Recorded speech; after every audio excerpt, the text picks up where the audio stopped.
My oldest son called me at midnight. Working as a senior field agent for the Federal Bureau of Investigation, he did not offer a greeting. He simply said, "Turn everything off. Go to the attic. Lock the door and do not tell your son-in-law." I whispered into the receiver that he was scaring me. He yelled back, demanding that I just do it. I followed his orders. Through a crack in the attic floorboards, I looked down into my own living room and saw something that made my blood run completely cold. My son-in-law was handing two armed strangers a map of my house and a forged power of attorney. Before I continue this story of how I systematically destroyed the man who tried to end my life, let me know where you are watching from in the comments below. Hit like and subscribe if you believe that a father's kindness should never be mistaken for weakness. The digital clock on my nightstand glowed a harsh red, displaying exactly midnight. I am William Gallagher, 65 years old, a retired structural engineer who spent 4 decades calculating load-bearing walls and stress fractures. I built the very house I was sleeping in. I knew every nail, every beam, and every shadow. The vibration of my cell phone against the oak nightstand shattered the absolute silence of the room. It was not a gentle ring. It was an urgent, relentless buzzing. I reached out my joints, stiff from the evening chill, and grabbed the device. The screen illuminated my face in the dark. The caller ID displayed the name Matthew. Matthew is my oldest child. He does not call at midnight to chat about the weather. He is a senior field agent for the Financial Crimes and Racketeering Division. A midnight call from him meant a raid had gone wrong or someone was dead. I swiped the screen to answer, pressing the cold glass against my ear. I opened my mouth to ask what was wrong, but Matthew cut me off instantly. His voice was completely stripped of its usual warmth. It was the voice of a federal agent issuing a direct command. He told me to get out of bed immediately. He instructed me not to turn on a single light. He told me to walk down the hall, pull down the attic stairs, climb up, and lock the heavy deadbolt we installed last winter. The most terrifying part of his instruction was the final sentence. He told me under no circumstances should I wake up or alert Bradley. Bradley is my daughter Rachel's husband. They moved into my house 6 months ago to save money for their own place. I sat up, the heavy cotton sheets pooling around my waist. The cold air of the room hit my chest. I asked Matthew what he was talking about. I kept my voice to a bare whisper. I told him he was scaring me. I told him Bradley was asleep in the guest room at the end of the hall. Matthew did not offer comfort. He raised his voice, a harsh, clipped yell that resonated through the tiny speaker. He commanded me to just do it, telling me that my life depended on my immediate compliance. He hung up. The line went dead. The silence returned, but it was no longer peaceful. It was suffocating. I swung my legs over the side of the bed. My bare feet touched the cold, hardwood floor. My heart hammered against my ribs, pumping cold adrenaline through my veins. I did not question my son. I did not hesitate. I stood up in the pitch-black room. Navigating a house in total darkness requires absolute trust in your own memory. I built this structure. I knew that the floorboard just outside my bedroom door had a slight warp that would groan under my weight. I stepped carefully over it. The hallway was completely black, save for the faint moonlight, bleeding through the heavy curtains at the far end. The air felt unnaturally thick. I moved slowly, pressing my right hand against the textured wallpaper to guide my path. My breathing sounded deafening in my own ears. I forced myself to inhale slowly through my nose and exhale through my mouth, a trick I learned years ago to slow a racing pulse. I passed the guest bedroom. The door was closed. Rachel and Bradley were supposedly sleeping inside. I paused for a fraction of a second, listening for the sound of their breathing or the rustle of sheets. I heard absolutely nothing. I continued toward the end of the hall where the ceiling hatch to the attic was located. Reaching up, my fingers brushed the cold metal of the pull ring. I gripped it tightly. I knew the springs on this mechanism. If I pulled too fast, they would squeal. I applied steady, even pressure, bringing the wooden frame down millimeter by millimeter. It took an agonizing amount of time. My shoulders burned from the awkward angle, but the stairs descended in complete silence. I unfolded the wooden ladder. I climbed the first step. The wood was cold against my bare feet. I climbed the second, then the third. As I reached the top, I pulled my body into the dusty, insulation-filled space of the attic. I immediately turned around, grabbed the heavy wooden frame of the hatch, and pulled it up behind me. It snapped shut with a soft thud. I slid the heavy metal deadbolt into place, locking myself inside the roof of my own home. The darkness up here was absolute. The smell of old wood fiberglass insulation and trapped heat filled my lungs. I crawled forward on my hands and knees, feeling my way across the wooden joists. I knew exactly where I was going. When I designed the central ventilation system for this house, I installed a large decorative iron grate directly above the main living room to help circulate heat during the winter. I positioned my body flat against the attic floorboards, pressing my face against the cold iron of the grate. I looked down into my living room. The living room was bathed in the dim amber glow of a single floor lamp. I expected to see broken glass, overturned furniture, or masked home invaders holding my family hostage. What I saw instead paralyzed my lungs. My son-in-law Bradley was not tied to a chair. He was standing casually next to my custom-built mahogany liquor cabinet. He was wearing the expensive cashmere sweater I bought him for Christmas. He was holding my crystal decanter, calmly pouring my 30-year-old single malt scotch into 3 heavy glasses. Sitting on my expensive leather sofa were 2 men I had never seen before in my life. They were not wearing masks. They wore cheap, bulky leather jackets and dark jeans. One of them had a thick scar running along his jawline. The other was tapping a heavy silver lighter against the glass coffee table. Bradley handed the glasses to the men. He smiled. It was a relaxed, arrogant smile. I pressed my eye closer to the iron grate, straining to hear their voices echoing up through the high ceiling. The man with the scar took a sip of the scotch, grimaced, and placed the glass down. He told Bradley they were not there to socialize. He demanded the paperwork. Bradley nodded eagerly, setting his own drink down. He reached into his leather briefcase, which was sitting on my armchair, and pulled out a thick stack of documents. He spread them out on the glass coffee table. I recognized the blue architectural paper instantly. They were the blueprints to my house. The second document he produced had a gold notary seal on it. Bradley pointed at the blueprints. He told the men that my bedroom was on the ground floor at the end of the east hallway. He traced his finger along the floor plan, showing them the exact path from the sliding glass patio door directly to my bed. He then tapped the document with the gold seal. He proudly announced that it was a fully executed durable power of attorney. He bragged about how easy it was to forge my signature and bribe a desperate notary. He explained that once I suffered a tragic, fatal accident, he would have complete legal authority to liquidate my primary investment portfolio. He mentioned the 7-figure index funds I had spent 40 years building to secure my family's future.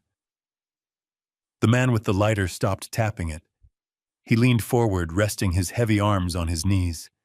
He looked Bradley dead in the eye and said the accident would be handled smoothly, but it had to happen before Monday morning. He reminded Bradley that the syndicate boss was losing patience, and if the $500,000 gambling debt was not settled by Monday afternoon, Bradley would be the one having a tragic accident. I lay there in the dust, the cold iron biting into my cheek. The psychological horror washed over me like freezing water. My daughter's husband was not just a gambling addict. He was orchestrating my murder. He was selling my life to save his own, and he was doing it while drinking my scotch in the house I allowed him to live in. I did not cry. I did not gasp. The parental instinct to protect my daughter's husband evaporated instantly, replaced by a cold, mathematical clarity. I was a structural engineer. I knew how to identify a fatal flaw in a foundation, and I knew how to demolish a structure safely. Bradley was the fatal flaw. The conversation in the living room shifted. The man with the scar stood up, towering over Bradley. He stated that they did not work on credit. He demanded a down payment of $20,000 in cash right now, or they would walk out the door and let the syndicate boss collect the debt from Bradley directly. Bradley held his hands up defensively. He told them to relax. He promised he had the money on hand. I watched my heart rate slowing to a steady, dangerous rhythm as Bradley walked away from the coffee table. He walked directly to the center of the living room. He knelt down on the large antique Persian rug that I had purchased in Istanbul 30 years ago. He rolled the heavy wool corner back, exposing the polished oak floorboards underneath. He pressed his thumb against a specific knot in the wood. A small square panel popped up, revealing the digital keypad of my hidden floor safe. The breath caught in my throat. I had installed that safe myself. I was the only person on Earth who knew the combination. Or so I thought. I watched Bradley's fingers dance across the keypad. He punched in the numbers without hesitation. The heavy steel bolts retracted with a solid thud. He pulled the thick door open. He reached inside and pulled out 4 thick banded stacks of $100 bills. It was $20,000. It was the emergency cash reserve I kept for absolute disasters. He tossed the money onto the coffee table. The scarred man picked up the stacks, thumbed through them quickly, and shoved them into the inner pocket of his leather jacket. He gave Bradley a curt nod. He told Bradley to make sure the sliding glass door was unlocked on Sunday night. He told Bradley to take his wife out to dinner and not to come back until after midnight. The two men turned and walked toward the front door. Bradley followed them, opening the heavy oak door and ushering them out into the night. I heard the lock click into place. Bradley stood alone in the living room for a moment. He looked down at the empty floor safe. He smiled to himself, a sickening look of sheer relief and arrogance. He closed the safe, rolled the Persian rug back into place, and walked down the hall toward the guest bedroom. The house fell completely silent again. I lay in the pitch-black attic, the dust settling around me. The immediate physical threat had left the building, but the true nightmare had just begun. I was locked in the roof of my own house, fully aware that I was sharing a roof with my own executioner. I had 48 hours until Sunday night. I had 2 days to dismantle Bradley's entire existence, protect my daughter, and shield my life's work from a criminal syndicate. I did not feel fear anymore. I felt purpose. The ticking clock had started, and I was going to use every single second to build a trap that Bradley Dunn would never see coming. The morning sun bled through the cracks in the attic roof, signaling the end of the longest night of my life. I had not slept a single second. My muscles ached from lying on the hard wooden planks, but my mind was sharper than it had been in decades. The initial shock of witnessing my son-in-law hire 2 men to orchestrate my murder had completely vanished, replaced by a cold and calculating focus. Today was Saturday. I had less than 48 hours before the hitmen returned to finish the job. I unbolted the heavy attic door and slowly lowered the wooden stairs.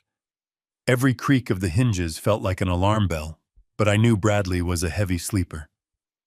I climbed down into the hallway, silently pushed the stairs back into the ceiling, and walked into my bedroom. I needed to wash the dust from my face and change my clothes. The man in the mirror looked exactly the same as he did yesterday, a tired 65-year-old retired engineer. That was my greatest advantage. I had to go downstairs and play the role of the oblivious father-in-law. I had to sit across from the man who sold my life and act completely normal. I adjusted my collar, took a deep breath to steady my racing heart, and opened my bedroom door. The smell of freshly brewed coffee drifted up the main staircase.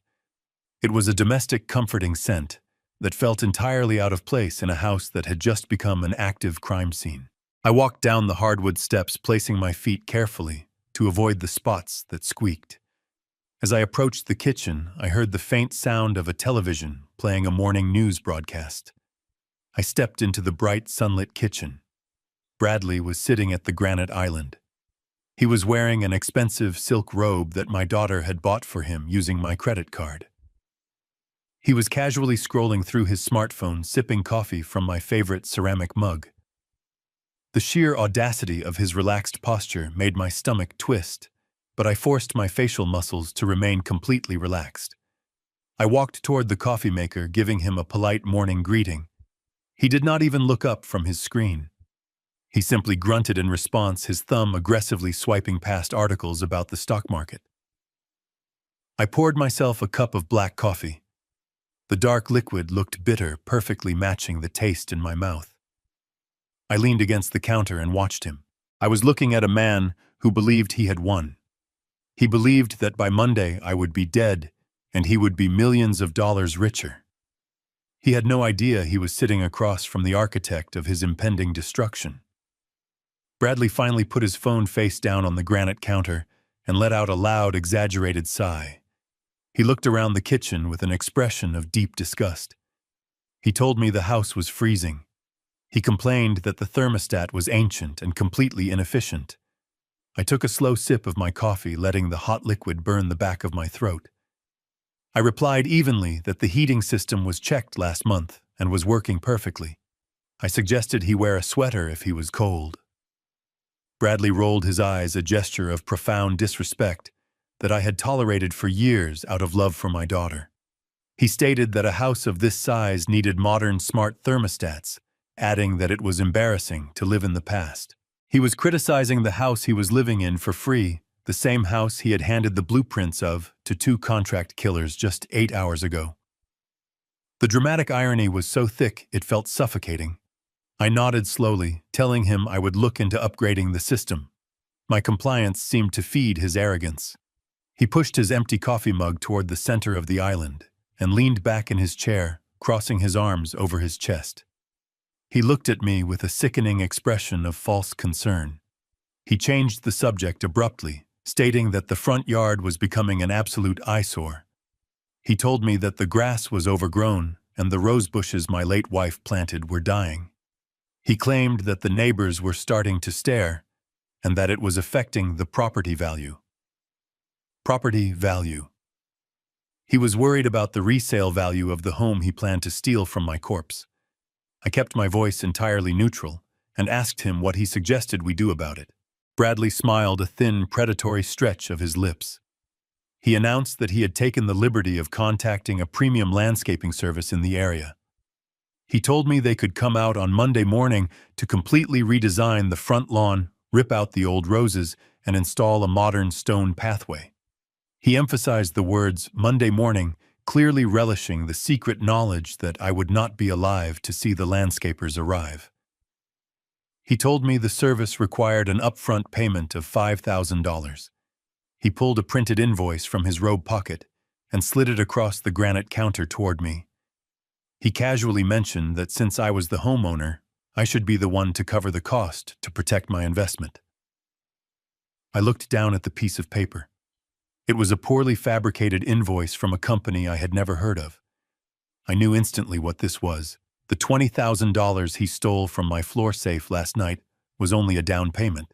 The syndicate needed more money, and Bradley was trying to squeeze every last dollar out of me before my scheduled execution. He was so confident in his plan that he was robbing me to my face disguised as a home improvement project. I reached out and picked up the paper. My hands did not shake. My heart rate remained steady.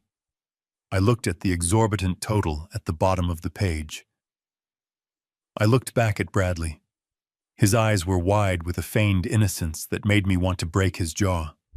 Instead, I carefully folded the invoice and placed it into the pocket of my slacks. I told him it was a very thoughtful idea. I thanked him for taking the initiative to care for the property.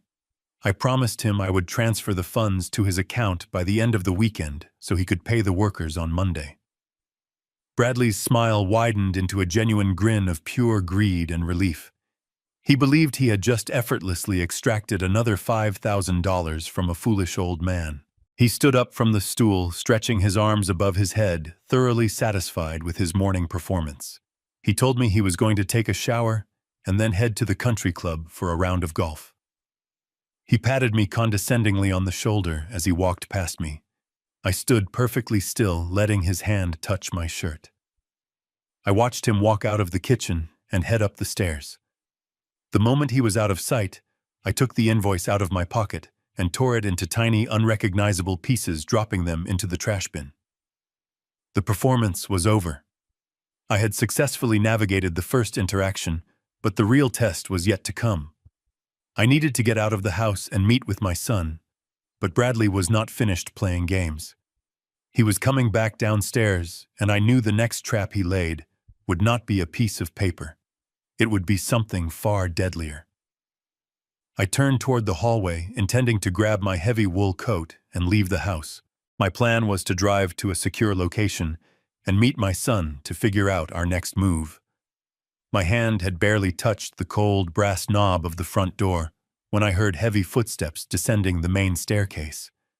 I froze in place. Bradley was not going to the country club just yet. He appeared at the bottom of the stairs, fully dressed in his pristine white golf attire, holding a small silver foil packet in his right hand. He looked at me, his eyes narrowing slightly as he noticed my coat and my hand resting on the door. He asked where I was going in such a rush on a Saturday morning. I kept my grip firm on the brass knob and replied that I was just stepping out for a morning walk to get some fresh air. Bradley shook his head, a sickening, calculated smile returning to his face. He told me it was much too cold for a walk, and that a man of my advanced age needed to be extremely careful with his cardiovascular health. The sheer hypocrisy of the man actively plotting my murder, pretending to care about my heart, was almost suffocating. He stepped directly between me and the front door, effectively blocking my only physical exit from the house. He held up the shiny silver foil packet. He announced that he had bought a special imported herbal tea from an expensive boutique downtown. He insisted that it was fantastic for circulation and overall vitality. He told me he was going to brew me a fresh cup right now before he left for his golf game. I politely declined his offer. I told him I had already consumed enough black coffee for the morning and that my stomach was feeling a bit unsettled. Bradley did not move out of the way. His smile dropped by a fraction of an inch, revealing the cold, demanding predator hiding underneath the polished exterior.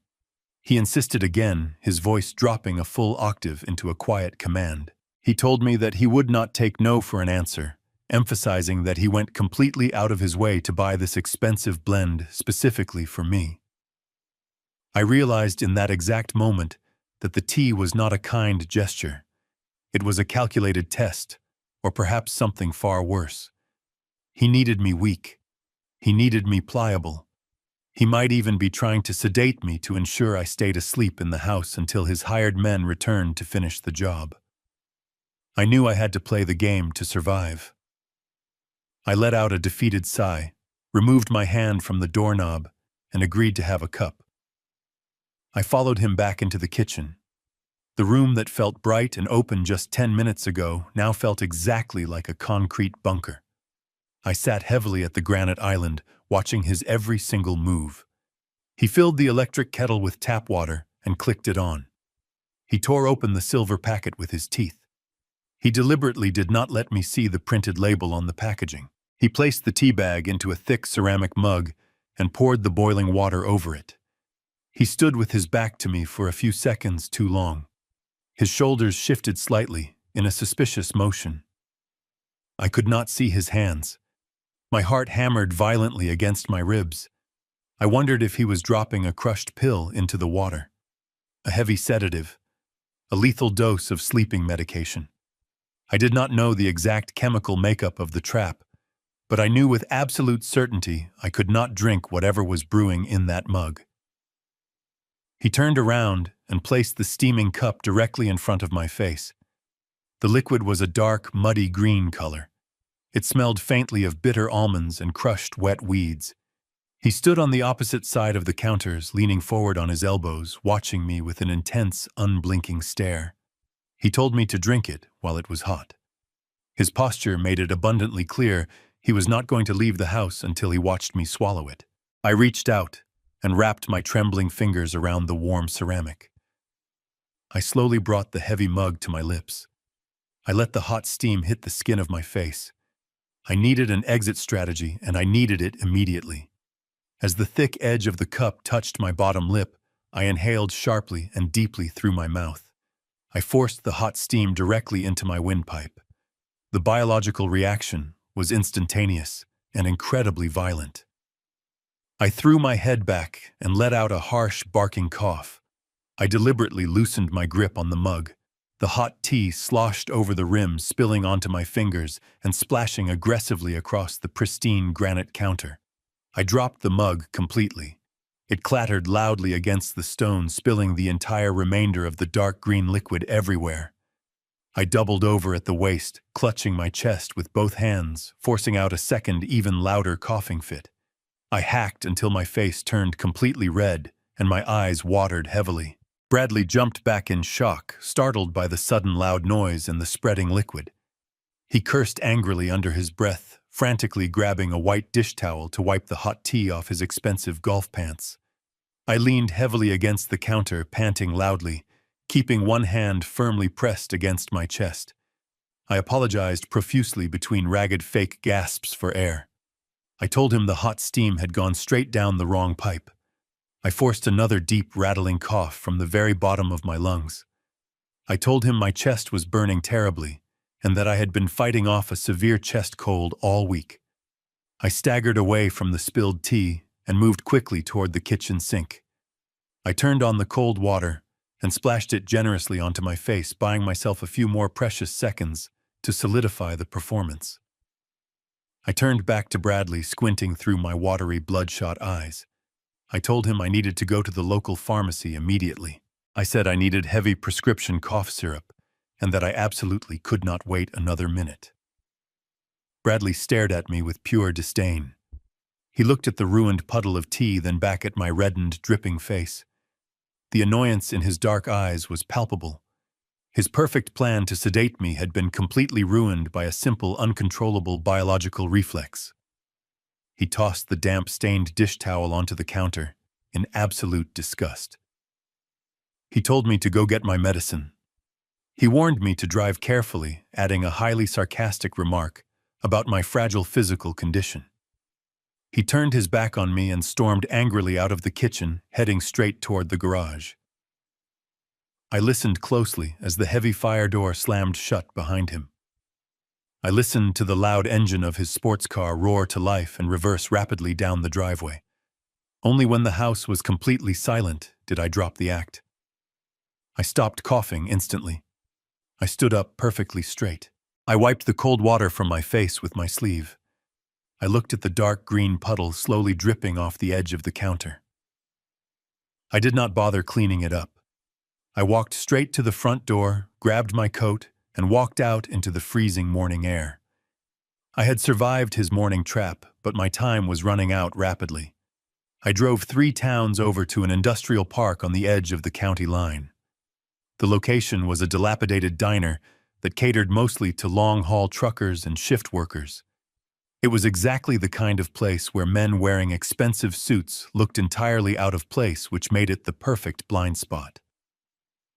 I parked my car behind a row of rusted dumpsters. The cold morning wind bit through my wool coat as I walked toward the back entrance. I pushed open the heavy metal door and stepped into a dimly lit back room that smelled of stale grease and black coffee. Matthew was already there. He was sitting in a cracked vinyl booth in the far corner. Sitting across from him was Jonathan Reed. Jonathan was my trust and estate attorney, a man known in legal circles for his absolute ruthlessness and surgical precision in dismantling hostile corporate takeovers. He was not a warm man, but warmth was not what I needed to survive the weekend. I needed a weapon, and Jonathan was a legal guillotine. I slid into the booth next to my son. I did not bother with pleasantries. I told them I had just survived an active attempt on my life involving a spiked cup of herbal tea. Matthew did not flinch. His jaw tightened, but his training kept his emotions completely locked down. He reached into his leather briefcase and pulled out a thick manila folder. He placed it squarely in the center of the sticky Formica table.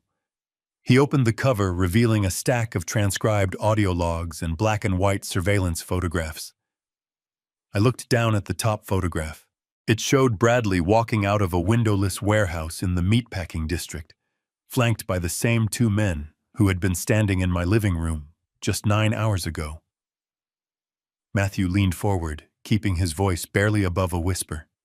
He explained that his division at the Bureau had been tracking a massive illegal sports betting syndicate for the past 14 months. The syndicate operated out of offshore servers but used local muscle to collect physical debts. Matthew told me they were running wiretaps on the top lieutenants of the organization. 3 weeks ago, a new name popped up on their audio recordings. The lieutenants were discussing a local real estate developer who had lost his entire liquid net worth betting on rigged collegiate basketball games. That developer was Bradley. Matthew pointed to a specific line of text on the transcribed audio log. He told me to read it. The transcript documented a phone call between the syndicate boss and the scarred man from my living room. The boss was demanding immediate payment of exactly $500,000.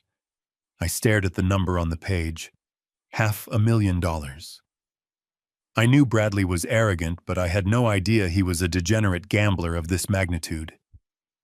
Matthew continued his briefing. He explained that Bradley had begged the syndicate for an extension, claiming his wealthy father-in-law was going to experience a sudden, fatal heart attack over the weekend. Bradley had promised the syndicate that he would have total control of my entire estate by Monday morning, using the forged power of attorney to wire the funds directly into their offshore accounts. Matthew looked me directly in the eyes. He told me that when he heard my name on that federal wiretap at 11 o'clock last night, his blood ran cold. He had to mobilize an entire covert surveillance unit in less than an hour, which was why he called me at midnight and ordered me into the attic. He needed to verify the physical threat before he could authorize a tactical team to intervene. I felt a cold knot tighten in my stomach. I asked Matthew why he did not just kick my front door down last night and arrest everyone in the living room. It seemed like the most logical solution to an active murder plot. Jonathan Reed finally spoke up, answering the question before my son could. Jonathan adjusted his silver-rimmed glasses and folded his hands neatly on the table. He told me that arresting Bradley right now would be the absolute worst tactical move we could make. Jonathan possessed a mind that viewed every human interaction as a complex game of chess, and he was always thinking 10 moves ahead. Jonathan explained the brutal reality of the situation. He told me that if the Bureau arrested Bradley today, the syndicate would immediately realize their $500,000 debt was gone. These were not men who simply wrote off bad loans. If they could not get the money from Bradley, they would look for the next closest target. That target was my daughter, Rachel. Jonathan stated clearly that Rachel was legally married to Bradley, and in the eyes of a ruthless criminal enterprise, a wife assumes the debts of her husband. Arresting Bradley would put an immediate target on my daughter's back. The syndicate would not hesitate to kidnap her, or worse, to force my hand. I sat back against the cracked vinyl seat. The absolute horror of the situation washed over me. Bradley had not just endangered my life. He had built a bomb and tied it directly to my daughter. Jonathan was not finished. He reached into his own leather briefcase and pulled out a second folder.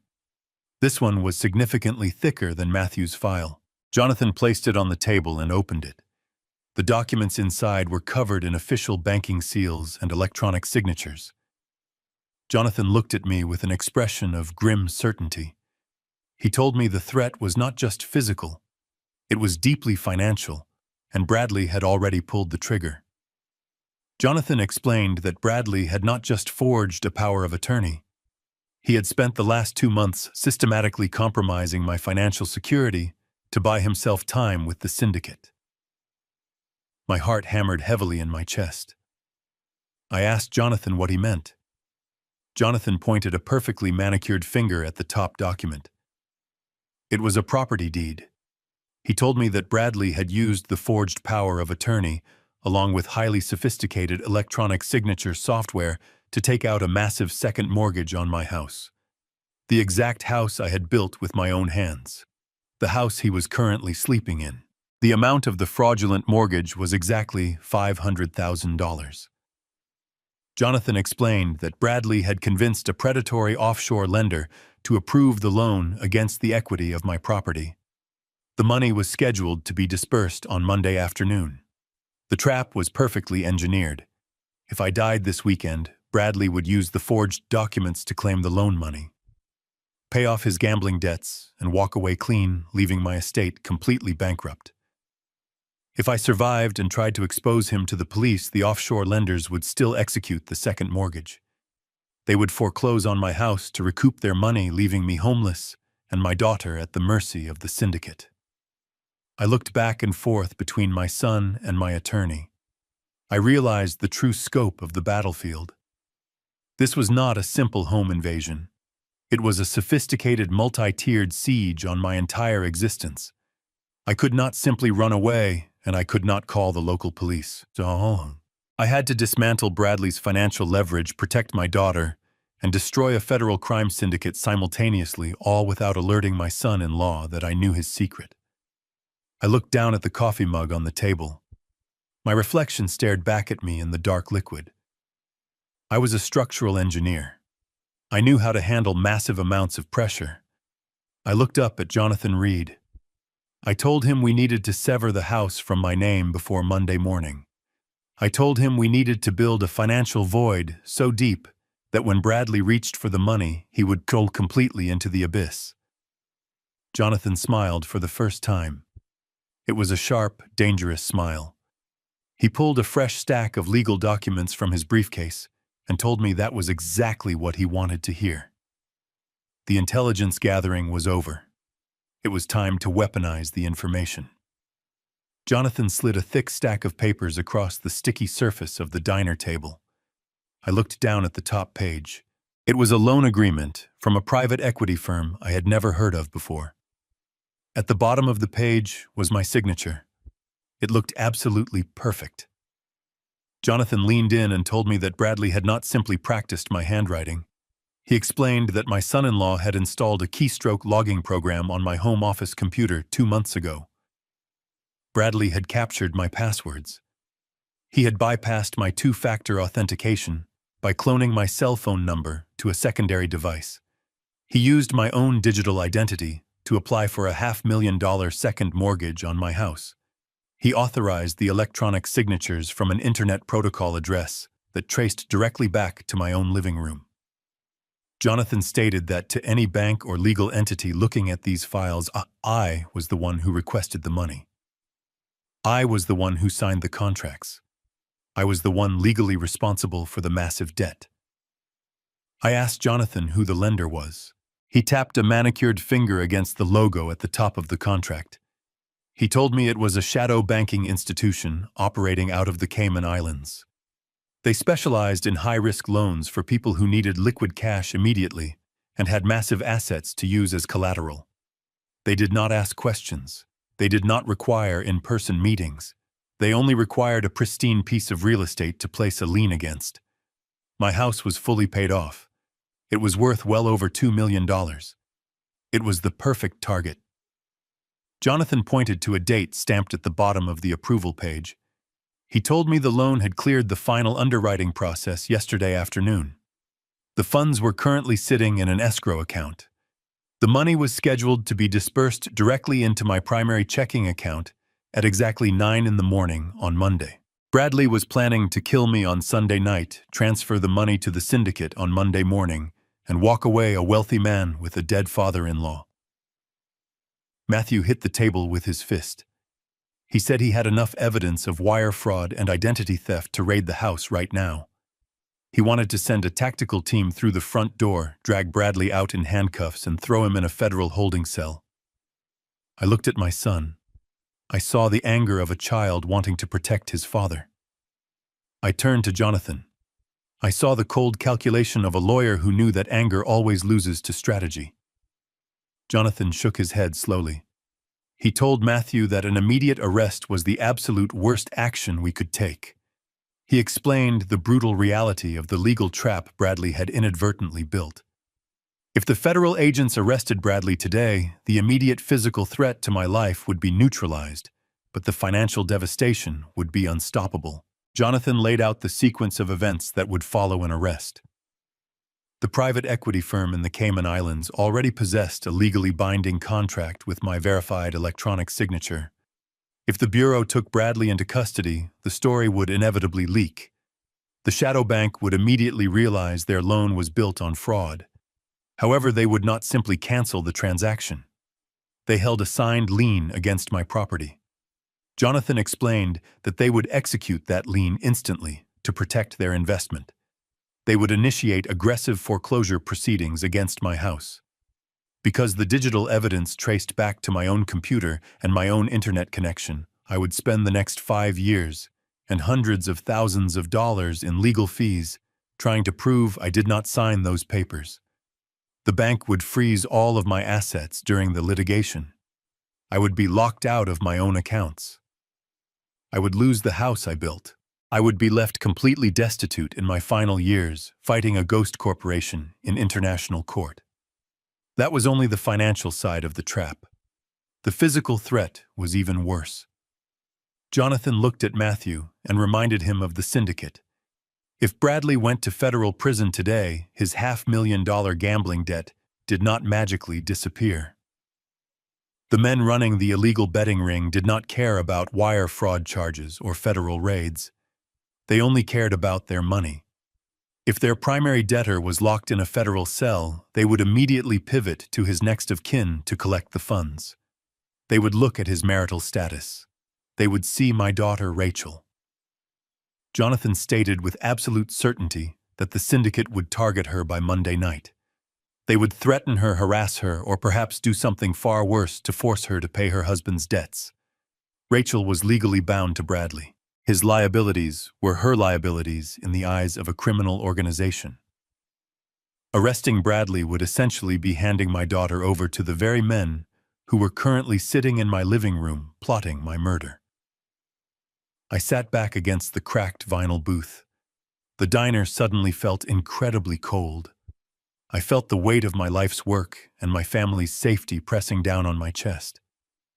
I thought about Rachel. She was living under my roof, entirely oblivious to the fact that her husband had placed a price tag on both of our heads. I wondered if she knew about his gambling. I wondered if she had noticed him sweating at night or hiding his phone.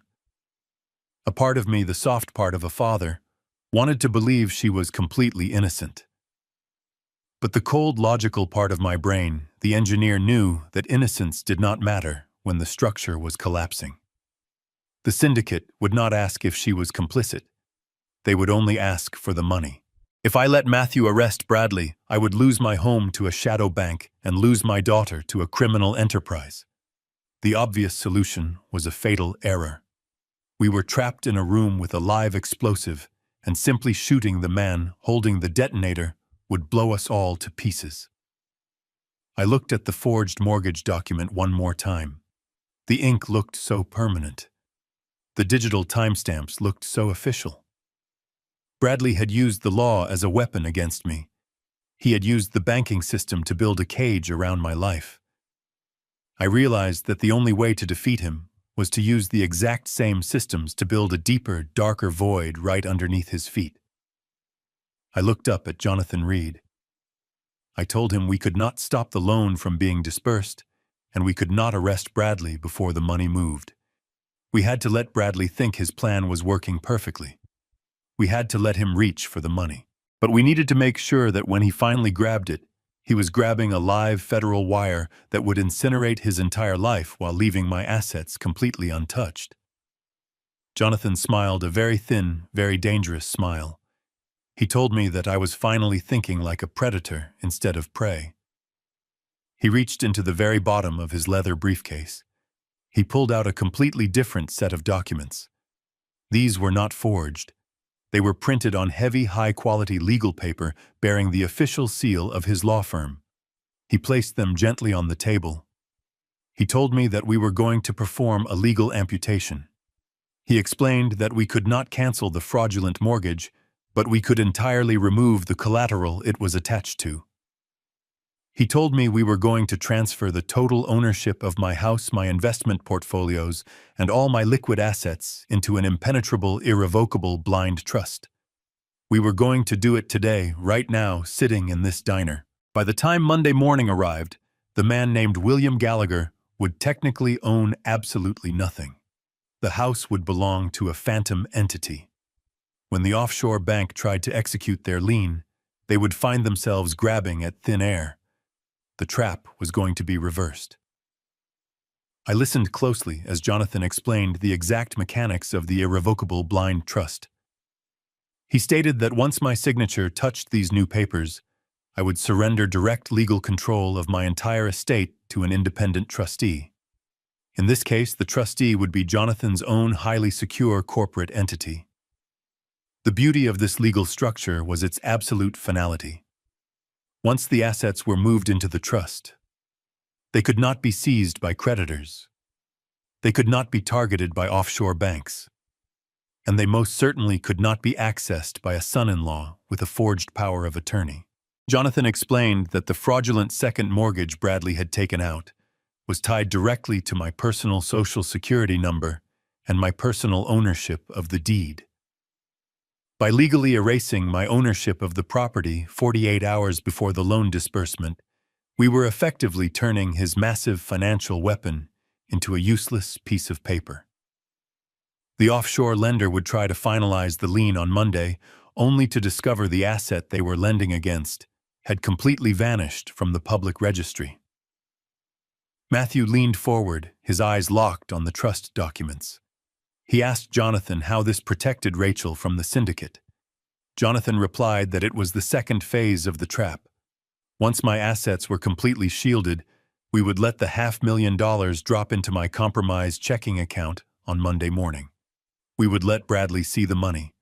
We would let him initiate the wire transfer to the syndicate to pay off his gambling debt. But because Matthew and his federal agents were currently monitoring that specific checking account, they would flag the transaction the exact second Bradley hit the send button. The money would be frozen in transit. Bradley would commit federal wire fraud, identity theft, and money laundering in a single keystroke. The federal authorities would have him dead to rights on racketeering charges. The syndicate would never receive their money, but because Bradley would be facing decades in federal prison, he would be forced to turn state's evidence and testify against the entire illegal organization to save himself. Rachel would be protected by a wall of federal indictments. I reached across the sticky diner table and picked up Jonathan's expensive silver pen. I did not hesitate. I prepared to sign away everything I owned to save everything I loved. I took the heavy silver pen from Jonathan. The metal was cold against my fingers. I looked down at the thick stack of legal documents resting on the sticky table of the diner. The title at the top of the first page read, "Irrevocable Blind Trust Agreement." The paper was thick and textured, a sharp contrast to the greasy environment we were sitting in. Jonathan sat perfectly straight across from me, watching my eyes scan the dense legal terminology. He explained that what we were about to do was not just a transfer of assets. It was a complete legal amputation. He told me that by signing these pages, the entity known as William Gallagher would cease to own any physical property, any investment portfolios, and any liquid capital. Everything I had built over 40 years of grueling engineering work was about to be handed over to a corporate entity that existed only on paper. I asked Jonathan to walk me through the exact mechanics of the protection. I needed to understand the architecture of the trap before I armed it. As a structural engineer, I spent my entire life designing foundations that could withstand massive amounts of external pressure. Jonathan was designing a legal foundation, and I needed to know it would not crack. Jonathan leaned forward, speaking in a low, measured tone. He explained that the offshore lenders who approved Bradley's fraudulent second mortgage did so based on the current public records. Those records showed that I was the sole owner of the house. The lender placed a lien against my name and my property deed. Jonathan pointed to the second page of the document. He told me that this specific irrevocable trust was designed to act as a legal black hole.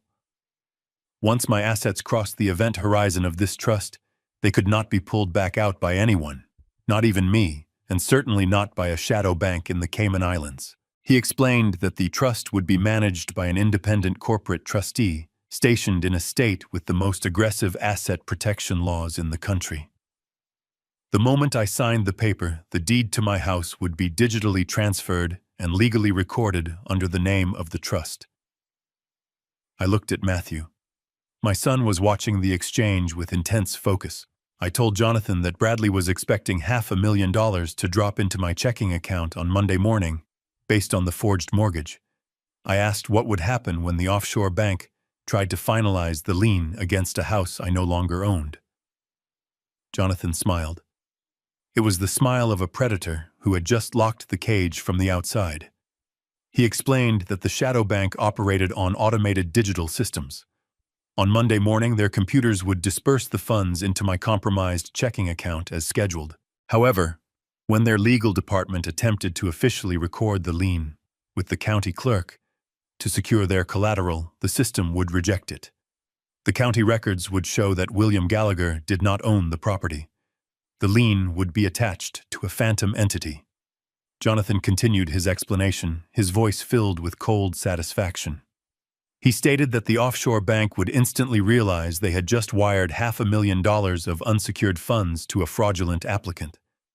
They would have no legal recourse to seize my house because the house belonged to an impenetrable trust created before their lien was ever finalized. The debt would remain entirely attached to the digital footprint Bradley used to secure the loan. Bradley would be left holding a massive unsecured debt to a furious international lending institution, and he would have absolutely no collateral to pay them back. The sheer brilliance of the maneuver washed over me. Bradley had tried to use the legal system to steal my life's work. We were using that exact same system to make my life's work completely invisible. I looked down at the signature line at the bottom of the last page. I thought about the sweat and blood I had poured into framing the walls of that house. I thought about the late nights I spent reviewing blueprints at the kitchen table to pay off the original mortgage. I was not giving my house away. I was pulling it out from under the feet of the man trying to hang me. I pressed the tip of the silver pen against the heavy paper. I signed my full legal name. The ink flowed smoothly, leaving a dark, permanent trail across the page. I flipped to the next tab and signed again. I repeated the process 14 times, initialing every rider, every amendment, and every clause of the irrevocable trust.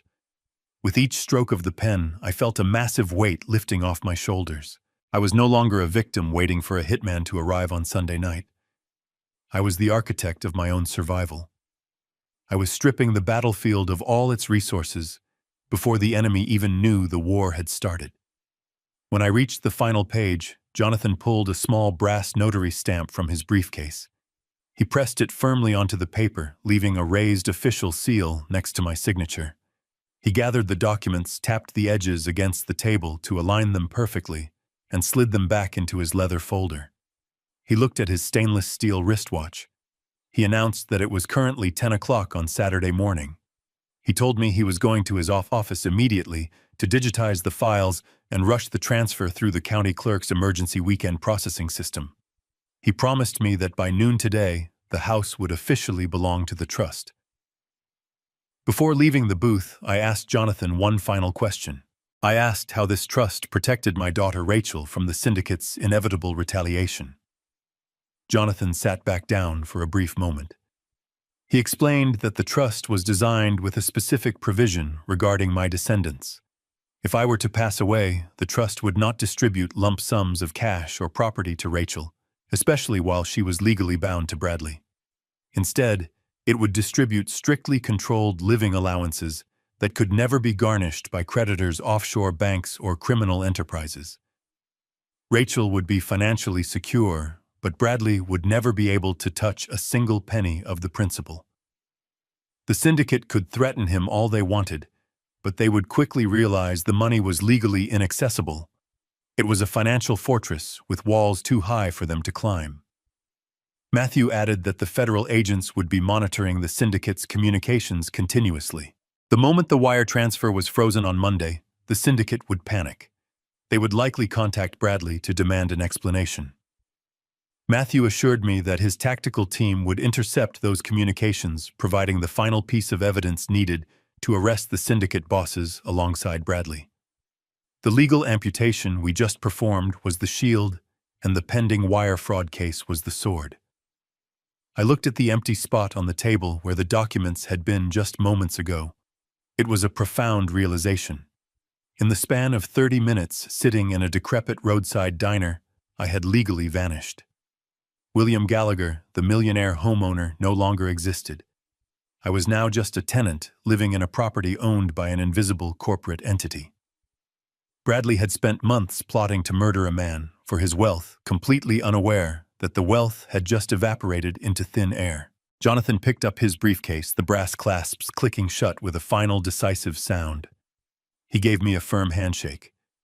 His grip was strong and reassuring. He told me that the paperwork was the easy part. The hardest part was what I had to do next. I had to return to the lion's den. I had to look my would-be murderer in the eye and smile. I thanked Jonathan for his swift action. I turned to my son. Matthew did not offer a handshake. He pulled me into a tight embrace. It was the embrace of a son who had almost lost his father the night before. He whispered in my ear that he would have a surveillance van parked 3 blocks from my house for the rest of the weekend. He promised me I would not be alone in that house. I pulled away, giving him a firm nod. I turned and walked out the back door of the diner, stepping back out into the freezing wind. I walked to my car, my footsteps crunching on the frozen gravel. I unlocked the door and slid into the driver's seat. I did not turn the key immediately. I sat in the cold silence of the vehicle, letting the reality of the situation settle into my bones. The fear that had paralyzed me in the attic was completely gone. The anger that had burned in my chest during breakfast was extinguished. All that remained was cold procedural determination. The trap was set. The legal reversal was absolute. I started the engine, put the car in drive, and headed back to my house to prepare the poisoned bait. I pulled into the driveway of the house that no longer legally belonged to me. Bradley had already returned from his country club. His expensive silver sports car was parked aggressively in the center of the concrete, forcing me to park on the street. I turned off the engine and sat in the cold silence of my vehicle for a moment. The legal maneuver at the diner was complete, but a shield was not enough. I needed a sword. Now I had to execute the psychological warfare. I reached into the inner pocket of my heavy wool coat and pulled out a single sheet of paper. Matthew had given me this document right before I left the diner.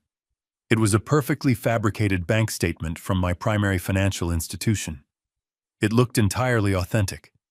It showed my name, my home address, and the routing numbers for the exact checking account that Bradley had already compromised. But the account balance was not normal. The paper displayed a recent and fully cleared deposit of exactly $2 million. Matthew had explained that this specific account was a federal honeypot. It was a digital cage monitored heavily by the Cybercrimes Division. The money did not actually exist, but to anyone logging into the banking portal, it looked like a massive liquid fortune sitting completely unprotected. I unlocked the front door and stepped inside. The house felt entirely different now. It was no longer a home. It was a hunting ground. I heard the faint sound of a television playing a sports channel in the upstairs master bedroom. Bradley was resting. I took off my coat and walked deliberately down the hallway toward my home office. This room was my absolute sanctuary. It was where I drafted the blueprints for my engineering firm. It was where I paid for my daughter's college education. Now I knew Bradley had been sneaking in here for months to steal my passwords and forge my signature. I pushed the heavy oak door open and walked over to my mahogany desk. The art of setting a trap is making the prey believe they discovered it entirely by accident. If I left the bank statement sitting perfectly centered on the leather blotter, Bradley would suspect a setup. I had to make it look like the careless mistake of a tired, terrified old man. I pulled a stack of unpaid utility bills and old medical records from my drawer. I spread them out randomly across the desk. I slid the fabricated bank statement near the bottom of the messy pile, leaving only the top third of the page visible. The massive $2 million balance was hidden from plain sight, but the bold black letters of the bank logo and the account number were clearly exposed. It was just enough to catch the eye of a greedy man looking for his next score. I left my leather desk chair pulled out slightly to make the room look recently occupied. I left the office door cracked open exactly 3 inches. I walked out of the room and headed toward the kitchen. I needed to let Bradley know I was back in the house, but I also needed to give him a clear opportunity to snoop. I deliberately slammed the heavy refrigerator door shut. The loud thud echoed through the silent house. I immediately heard the television upstairs go quiet. Footsteps moved across the ceiling above me. Bradley was coming to investigate the noise. I quickly moved out of the kitchen and stepped into the shadowy alcove beneath the main staircase. It was a blind spot that offered a perfect, unobstructed view of the hallway leading to my office. I held my breath and waited in the dark. Less than a minute later, Bradley appeared at the bottom of the stairs. He was still wearing his pristine white golf attire.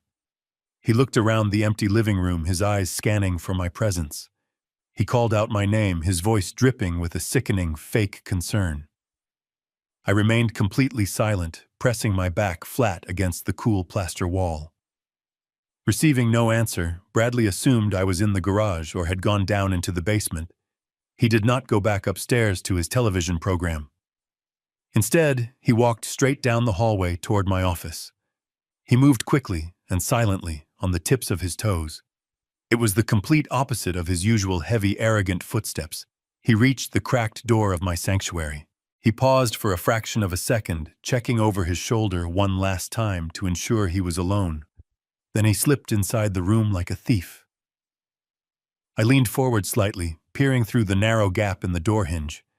I could see the side of his face and the surface of my desk. Bradley immediately began rifling through the papers I had left out.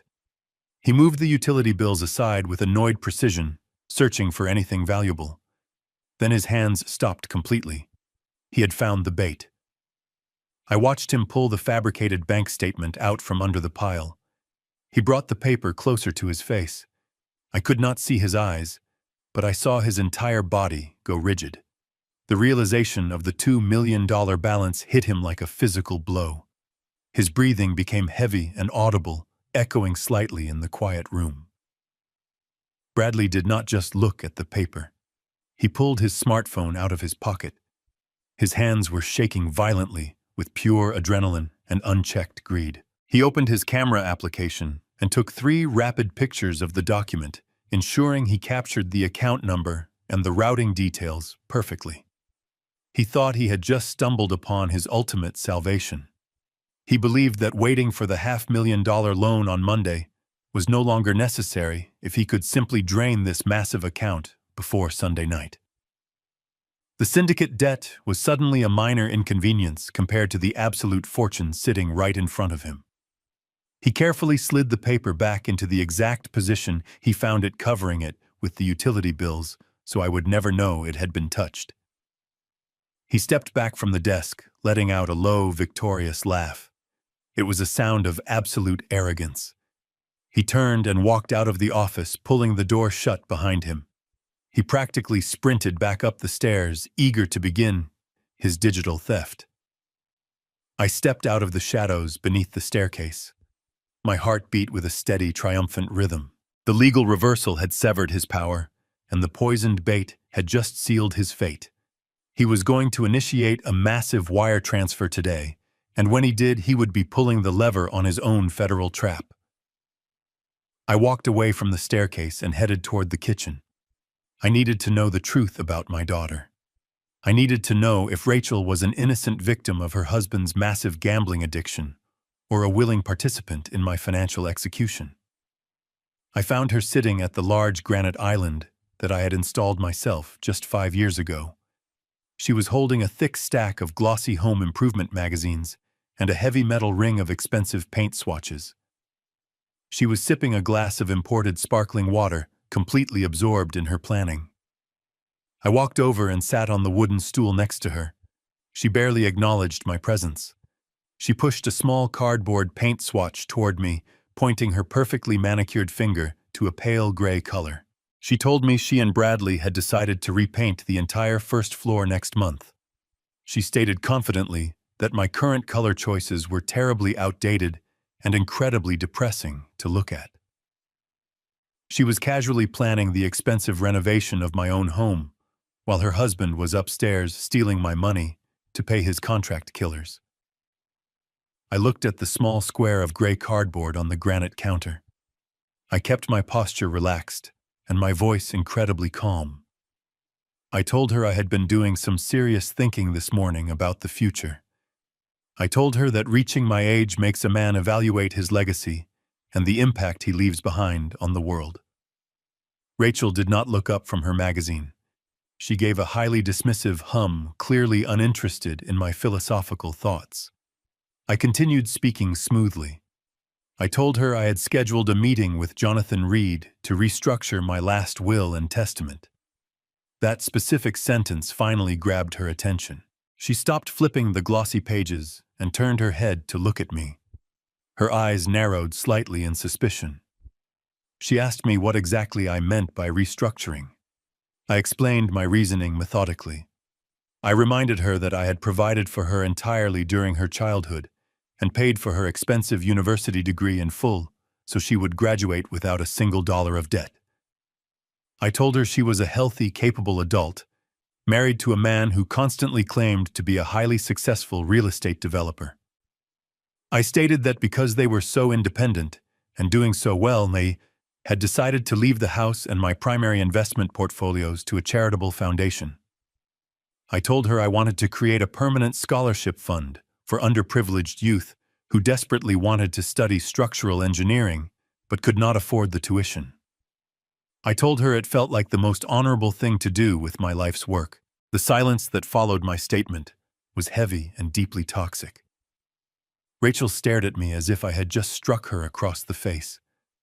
The thin mask of the loving daughter melted away instantly, replaced by a vicious, twisted expression of pure entitlement. She slammed her hand down violently on the granite counter. The sudden noise echoed sharply in the large kitchen. She demanded to know if I was losing my mind. Her voice rose into a shrill, aggressive tone that I had never heard her use before.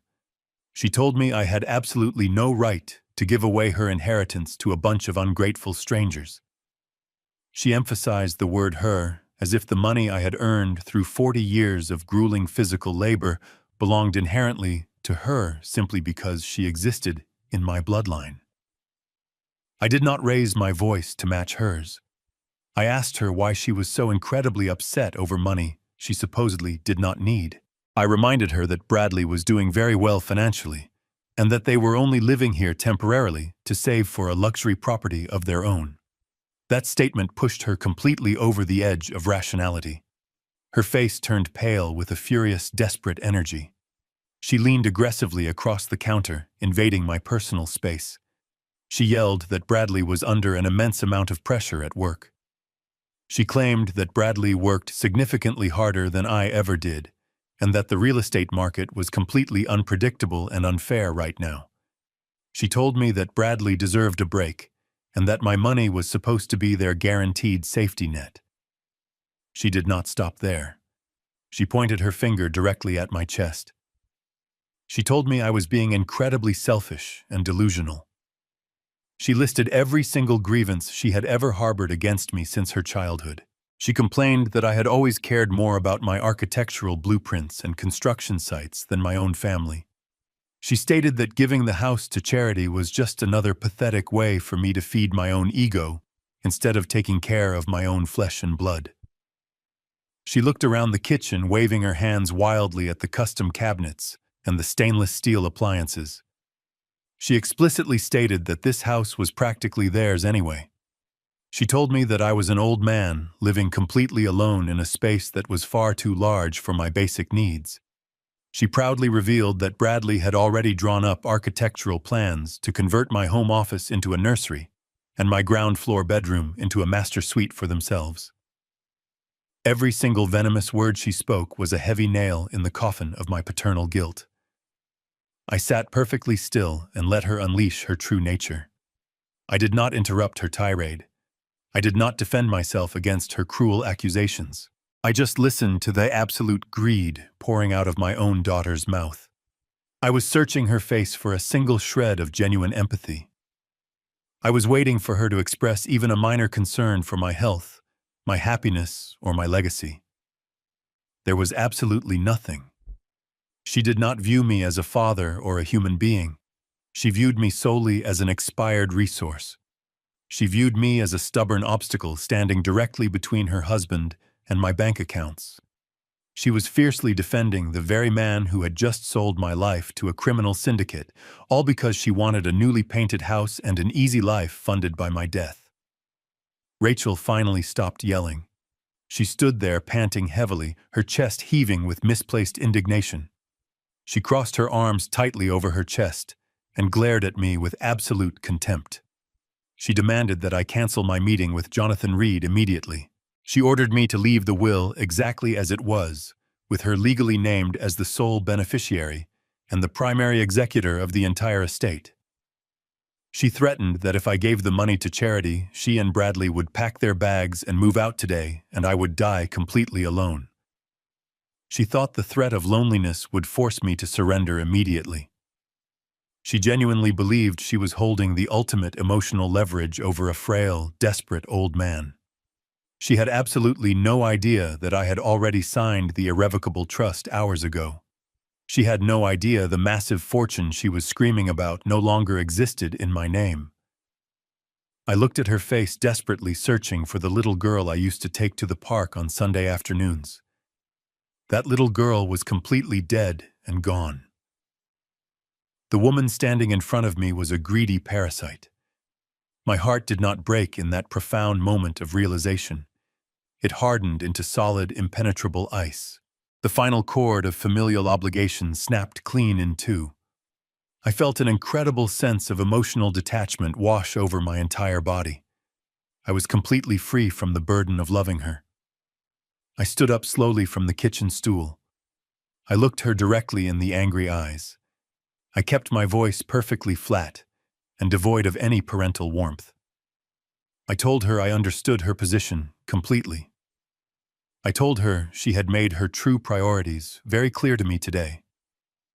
I did not argue with her demands. I did not yell back at her threats. I simply turned my back on her and walked calmly out of the kitchen. I walked steadily down the hallway, leaving her standing alone with her worthless paint swatches and her empty ultimatums. I pulled my cell phone from my pocket and typed a brief, highly direct text message to Jonathan Reed. I instructed my lawyer to immediately draft the legal paperwork to formally strip Rachel from any remaining executor duties on my medical directives and end-of-life planning. I hit send. The familial betrayal was finally complete, but my conscience was entirely clear. I no longer had a daughter to protect. I only had an enemy to destroy, and the final stage of the federal trap was about to activate. I walked into my ground floor bedroom and closed the heavy wooden door behind me. I deliberately chose not to lock it. I needed to maintain the complete illusion of vulnerability in my own home. I sat on the edge of my mattress, staring down at the blank screen of my cell phone. The bitter confrontation with Rachel in the kitchen was over. The emotional ties were completely severed, leaving behind a cold, empty space in my chest. Now there was absolutely nothing left to do but wait for the digital snare to snap shut. The house was deceptively quiet. I could hear the faint hum of the refrigerator from the kitchen and the distant sound of a delivery truck driving down the street. Upstairs, directly above my ceiling, the silence was broken by the rapid, heavy footsteps of my son-in-law pacing back and forth across the hardwood floor of the guest bedroom. Bradley was a man entirely consumed by sudden, overwhelming greed. He had seen the fabricated bank statement sitting on my desk. He truly believed he had just discovered $2 million of completely unprotected liquid cash. He was no longer thinking about the complicated $500,000 offshore loan scheduled for Monday. He was no longer thinking rationally at all. Greed is a highly effective poison because it completely blinds its victim to obvious danger. He reasoned that waiting for a complex real estate transaction was foolish, when he could simply drain the old man's checking account right now. That was the exact psychological weakness Matthew and I were counting on. My cell phone vibrated violently against my palm, startling me slightly. The screen illuminated the dark room. It was a secure text message from my son. The message contained only 4 words. He is logging in. I gripped the phone tightly, my knuckles turning white. Miles away in a highly secure federal building, Matthew and his cybercrimes team were watching Bradley's digital footprint in real time. Bradley had used the passwords he stole from my computer to access the federal honeypot account. I imagined him staring at his screen, completely mesmerized by the confirmation of a $2 million balance. I could almost picture his shaking hands as he furiously navigated the banking portal. He was typing in the offshore routing numbers provided to him by the illegal gambling syndicate. He was attempting to wire the entire sum, hoping to pay off his massive debt and keep $1.5 million for himself to fund his lavish lifestyle. He was attempting to steal my life savings with a single keystroke. I waited in the silence of my bedroom, counting my own heartbeats. The seconds stretched into an agonizing eternity. I watched the plaster ceiling, listening to the frantic pacing upstairs. Then the footsteps stopped completely. There was a moment of absolute terrifying stillness in the house. My phone vibrated a second time. Another text from Matthew appeared on the glowing screen. Transfer initiated. I took a slow, deep breath, letting the air fill my lungs completely. The poisoned bait had been swallowed. Bradley had just committed felony wire fraud across state lines. He had crossed the point of no return. But the trap was not finished closing yet.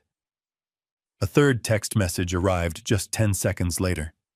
Transfer frozen. Account locked. Federal flag activated. The snare had officially snapped completely shut on his leg. The $2 million never moved. The federal banking system automatically flagged the massive transaction as highly suspicious and completely locked the account down. Bradley was now permanently locked out of the system. The sudden silence upstairs was violently broken. I heard a loud, muffled shout of pure panic echo through the floorboards. I heard the sound of something heavy, perhaps a wooden chair, or a heavy brass lamp being thrown aggressively against the wall. The illusion of his guaranteed wealth had just evaporated into thin air in front of his eyes. He was suddenly right back where he started, but in an infinitely worse position. He had just alerted the banking authorities to a massive fraudulent wire transfer, attempting to hit an offshore account known for illegal gambling. The syndicate was monitoring their receiving accounts closely, waiting for his payment to clear. When the federal freeze hit the transaction, it sent an immediate red flag directly to the syndicate bosses. They realized instantly that the money was stopped by federal authorities. They realized their own receiving accounts were now potentially exposed to a massive federal investigation. My phone vibrated a 4th time. This time it was not a text message. It was a secure audio file. Matthew had intercepted an incoming phone call to Bradley's cell phone using the active federal wiretap. I pressed play and held the speaker close to my ear. I heard Bradley's voice first. He was breathing heavily, his voice trembling with absolute terror. He was begging the man on the other end of the line to give him another chance. He was frantically explaining that the bank must have placed a temporary security hold on the account because of the unusually large amount. He swore he could fix the problem by Monday morning. Then I heard the second voice. It was the same scarred man who had been standing in my living room the night before. His voice was completely devoid of emotion. He did not yell. He spoke with a chilling, quiet authority that made the hairs on my arms stand up. The scarred man told Bradley that the frozen transfer had just put the entire organization at severe risk. He told Bradley that they no longer trusted his empty promises. They no longer believed he had the situation under control. The syndicate boss had lost all patience with his sloppy methods. The timeline was no longer Monday morning. The timeline was no longer Sunday night. The scarred man delivered the final fatal ultimatum. He told Bradley that the accident needed to happen tonight. He stated clearly that his fixers were coming to the house tonight at exactly 9 o'clock. If the old man was not dead and the money was not secured by midnight, they were going to kill Bradley and his wife instead. He promised to make it slow and incredibly painful. The call disconnected abruptly. The audio file ended, leaving me in the silent room. I sat in the dim light of my bedroom, the extreme gravity of the new timeline settling over me like a heavy blanket. The trap had worked perfectly. It had forced the enemy into a state of absolute panic. It had forced them to make a massive mistake and accelerate their plans drastically. However, it also meant I had run out of time. Today was Friday. I looked at the digital clock on my nightstand. It was currently 3 in the afternoon. I had exactly 6 hours before armed killers walked through my front door. The waiting period was officially over. The decisive confrontation was arriving tonight. I stood up from my bed, my mind crystal clear. I needed to prepare the dining room. I needed to prepare myself to look evil directly in the eye and watch it destroy itself. The smell of seared steak and roasted garlic drifted heavily down the hallway, masking the underlying scent of absolute panic that had infected my home. I checked the heavy silver watch on my wrist. It was exactly 7 in the evening. I had spent the last few hours resting in my bedroom, conserving my physical energy for the violence that was undoubtedly coming. Now it was time to face the man who had orchestrated it. I walked out of my room and headed toward the kitchen, my footsteps slow and deliberate on the hardwood floor. I stopped at the threshold of the kitchen archway and observed my son-in-law before making my presence known. The arrogant, polished real estate developer from this morning was completely gone. In his place stood a terrified, cornered animal. Bradley was frantically moving between the stainless steel stove and the granite island. He was still wearing his white golf pants, but they were now stained with cooking oil and dark spots of spilled wine. His expensive silk shirt was unbuttoned at the collar, completely soaked with nervous sweat. His hands shook visibly as he aggressively flipped a heavy piece of meat in the cast-iron skillet. He was breathing through his mouth in short, ragged gasps. The frozen wire transfer had completely broken his psychological foundation. He was a man out of time, desperately trying to sedate me before his hired killers arrived at 9 o'clock. I stepped fully into the kitchen and cleared my throat. Bradley jumped violently, nearly dropping the heavy metal spatula onto the floor. He spun around, his eyes wide and bloodshot, his chest heaving. He stared at me for a long, silent moment, as if he had seen a ghost. I kept my posture completely relaxed. I offered him a warm, oblivious smile and commented on how wonderful the food smelled. I asked him what had inspired him to cook such an elaborate dinner on a Friday night. Bradley forced a smile onto his face, but it was a grotesque, trembling imitation of happiness. He wiped his sweaty forehead with the back of his arm and stammered through a clearly rehearsed lie. He claimed he wanted to do something nice to apologize for his abrasive behavior this morning. He said that the stress of the real estate market had been getting to him, but he had just received some excellent news regarding a major investment, and he wanted to celebrate. I knew the excellent news he was referring to was his delusion of draining my bank account, a delusion that had just ended in a catastrophic federal freeze. I nodded slowly, playing the role of the forgiving father-in-law perfectly. I walked over to the granite island and sat down on the wooden stool directly across from him. Sitting on the counter between us were 2 large crystal wine glasses and an expensive bottle of dark red Cabernet. One glass was already poured, filled nearly to the brim. The other glass was completely empty. Bradley picked up the heavy glass bottle. His hands were shaking so severely that the neck of the bottle rattled loudly against the crystal rim of the empty glass as he poured a second serving. He set the bottle down and pushed the newly poured glass across the smooth granite surface toward me. The dark red liquid sloshed dangerously close to the edge. He looked me right in the eyes, a desperate, unnatural intensity burning in his expression. He told me I needed to drink this specific wine. He insisted it was a highly exclusive vintage he had been saving for a special occasion. He stated that it would help me relax and sleep peacefully through the night. The implication was entirely clear. The glass he had just poured for me was heavily laced with a potent sedative. He needed me unconscious when the syndicate men broke through the back door. He needed to hand over my sleeping body to save his own life. I looked down at the dark red liquid in the crystal glass. I did not touch it immediately. Instead, I leaned forward, resting my forearms on the cool granite. I looked back up at Bradley. I told him I was surprised to see him in such a celebratory mood. I casually mentioned that I thought I heard him yelling upstairs earlier this afternoon. I asked him if everything was all right with his business partners. The question hit him like a physical blow. He froze completely. The color drained entirely from his already pale face. A bead of sweat rolled down his temple. He swallowed hard, his Adam's apple bobbing nervously in his throat.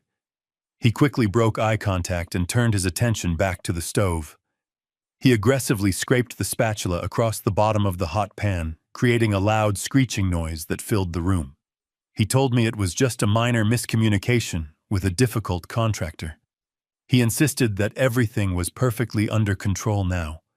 His voice was pitched an octave higher than normal. He was lying, and he knew that I was watching him lie, but his sheer desperation blinded him to my strategy. He turned back around and pointed a trembling finger at the wine glass sitting in front of me. He demanded that I drink it. He said it was an insult to his hospitality if I refused to share a toast with him. I needed to make the switch, but I needed him to turn his back on me for exactly 3 seconds. I knew that arguing with him would only escalate his panic. I smiled gently and wrapped my right hand around the stem of the poisoned glass. I told him I would gladly drink to his success. I raised the glass slightly into the air, but right before the rim touched my lips, I suddenly widened my eyes and pointed directly at the stove behind him. I raised my voice in sudden alarm. I told him the grease in the skillet was catching fire. The immediate threat of a kitchen fire overrode his focus on the wine. Bradley cursed loudly and spun around instantly, grabbing a thick kitchen towel to smother the imaginary flames. He leaned over the stove, completely blocking his own line of sight to the granite island. I did not hesitate for a single fraction of a second. My movements were born of 40 years of precise structural engineering. I smoothly slid the poisoned glass across the counter toward his empty spot. In the exact same fluid motion, I grabbed his untainted glass of wine and pulled it directly in front of my own chest. The switch was completely silent and flawlessly executed. Bradley turned back around, panting heavily. He looked confused and intensely frustrated. He told me there was no fire. He said the pan was just smoking slightly because the heat was too high. I offered a sheepish, apologetic smile. I told him my eyesight was not what it used to be and that I was just trying to help. He let out a harsh breath of sheer annoyance. He walked back to his side of the island and immediately grabbed the crystal glass sitting there. He did not notice the slight difference in the liquid level. He was entirely consumed by the ticking clock in his head. He lifted his glass high into the air. He stared at me with a cold, dead expression. He offered a chilling toast. He said we should drink to the future and to peaceful endings. I raised my untainted glass to meet his. I looked directly into the eyes of my would-be murderer and repeated his words perfectly. I drank to peaceful endings. We both brought the heavy crystal rims to our lips. I took a slow, deep swallow of the dark red Cabernet. It was rich and completely clean. I watched closely as Bradley tilted his head back and drank nearly half of his own glass in one desperate gulp. He swallowed the potent sedative without a single ounce of hesitation. He slammed his glass back down onto the granite counter. He let out a long sigh, expecting me to immediately show signs of extreme fatigue. He stood there, leaning heavily against the counter, waiting for my eyelids to droop. I simply sat there watching him with absolute unblinking clarity. 5 minutes passed in agonizing silence. The meat sizzled loudly in the skillet behind him. Bradley furrowed his brow. He looked at my face, then down at my half-empty glass, and then back up at me. Confusion began to creep into his panicked features. Then the biological reality of his mistake hit him. The heavy sedative entered his bloodstream with brutal efficiency. I watched the exact moment his central nervous system began to shut down. His knees buckled slightly, causing him to grip the edge of the granite counter with both hands to keep himself upright. He blinked rapidly, his eyes struggling to maintain focus on my face. His breathing slowed from rapid gasps to deep lethargic pulls of air. He opened his mouth to speak, but his jaw muscles were completely relaxed. The words came out as a thick, unintelligible slur. He asked me what was happening to him. I did not move from my stool. I kept my voice entirely calm and mathematically precise. I told him that he looked incredibly tired. I told him that the stress of stealing $2 million from a federal honeypot account must have completely exhausted him. The words penetrated the thick fog of his sedated mind. His eyes widened in absolute horror as the realization finally crashed over him. He knew that I knew. He realized that the trap he thought he was building had actually been built around him. He tried to push himself away from the counter to attack me, or perhaps to run away. His arms completely betrayed him. They buckled under his own weight. Bradley collapsed forward. His chin slammed hard against the solid granite surface. His eyes rolled back into his head. His entire body went completely limp, sliding off the edge of the counter and crashing heavily onto the hardwood floor of the kitchen. He lay there in a crumpled, pathetic heap, deeply unconscious. I stood up slowly from my stool. I walked around the island and looked down at the man who had sold my life for $500,000. He was breathing steadily, but he would not wake up for at least 12 hours. I stepped over his unconscious body and walked over to the stove. I calmly turned off the burner, removed the hot skillet from the heat, and turned off the kitchen lights. I walked into the dark dining room to wait. The false threat was neutralized. The real threat was arriving in less than 20 minutes. I sat in the heavy mahogany chair at the head of the dining table. The digital clock on the microwave in the adjacent kitchen displayed 8:55. The house was entombed in absolute darkness. I had closed all the heavy curtains earlier in the evening, plunging the interior into pitch black. The only sound in the entire house was the deep, rhythmic breathing of my son-in-law lying unconscious on the hardwood floor, just a few feet away. I rested my hands flat on the smooth, polished surface of the table. My palms were completely dry. I was not afraid. I was a structural engineer waiting to test the maximum load capacity of the trap I had built. I had spent my life calculating the breaking points of steel and concrete, and now I was calculating the breaking point of human greed. The minutes crawled forward with agonizing slowness. At exactly 9 o'clock, the wind outside seemed to completely die down. The silence became thick and highly oppressive. Then I heard it. It was a sound so faint that a normal person sleeping in their bed would never have noticed it. It was the soft crunch of rubber soles stepping onto the frozen gravel of the back alleyway. There were 2 sets of footsteps. They moved with practiced military precision. One footstep was followed by a long pause, then another. They were approaching the heavy sliding glass patio door that connected the backyard directly to the kitchen. The physical reality of the threat had finally arrived at my doorstep. I remained perfectly still in the dark dining room, I controlled my breathing, inhaling through my nose and exhaling slowly through my mouth to suppress any sound. I listened intently as the men reached the patio door. Bradley had promised them he would leave it unlocked for an easy entry. However, I had engaged the secondary steel deadbolt that I installed myself at the base of the frame. I wanted to force them to break in. I wanted the physical evidence of a forced entry to completely cement the federal charges against the syndicate.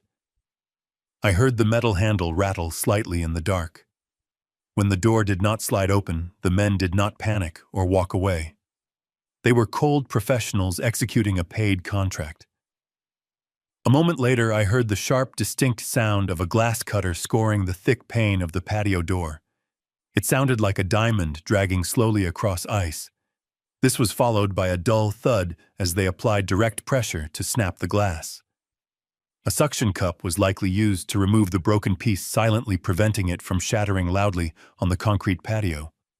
I heard the quiet click of a gloved hand reaching through the newly created hole to disengage the heavy steel deadbolt. The patio door slid open on its metal tracks with a soft rolling hum. The freezing night air instantly poured into the warm kitchen, bringing with it the metallic smell of wet asphalt and impending violence. They stepped inside my home. I could hear the faint squeak of their heavy leather jackets as they moved through the doorway. A narrow beam of blue light cut through the pitch-black room.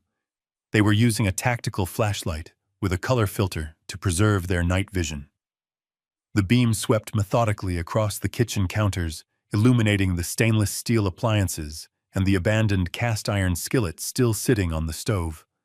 The light moved down the cabinets and traced along the floorboards. It stopped abruptly.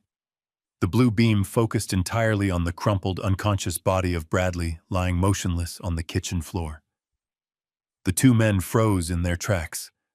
I heard one of them whisper a harsh curse under his breath. This was completely outside the parameters of their plan. Bradley was supposed to be at a fancy restaurant across town, with my daughter establishing his alibi. The hitmen expected a completely empty house with the sleeping old man completely alone in the master bedroom. Instead, they found their employer passed out on the floor like a discarded rag doll. The scarred man tapped his partner firmly on the shoulder. I heard the distinct heavy metallic click of a handgun being cocked. The situation had just escalated from a silent assassination to an active, unpredictable breach. They did not know if Bradley was dead or simply asleep. They did not know if the police were already on their way. The second man knelt beside Bradley. I could hear the rough fabric of his jeans rustling against the wood. He pressed his fingers against Bradley's neck to check for a pulse. Finding a strong, steady heartbeat, he stood back up and whispered that the idiot was just heavily sedated. The scarred man let out a low breath of pure disgust. He whispered back that they needed to finish the contract immediately and get out of the house before the situation deteriorated any further. They stepped completely over Bradley, their heavy combat boots narrowly missing his fingers. They moved away from the kitchen and entered the wide archway leading toward the dining room. To reach the hallway that led to my ground floor bedroom, they had to walk directly through the open space of the dining room where I was sitting. They moved with absolute stealth, placing their feet carefully on the edges of the floorboards to avoid making the wood creak. The blue beam of the tactical flashlight swept back and forth across the walls, checking the corners and blind spots for any hidden threats. I sat perfectly still at the head of the long wooden table, completely swallowed by the deep shadows of the room. The flashlight beam swept past my legs, briefly illuminating the intricately carved wood of the table base, but the man holding the light kept the beam aimed low toward the floor. He did not pan up high enough to reveal my face or my upper body. They were less than 3 feet away from me. I could smell the stale cigarette smoke clinging to their clothes and the faint odor of gun oil.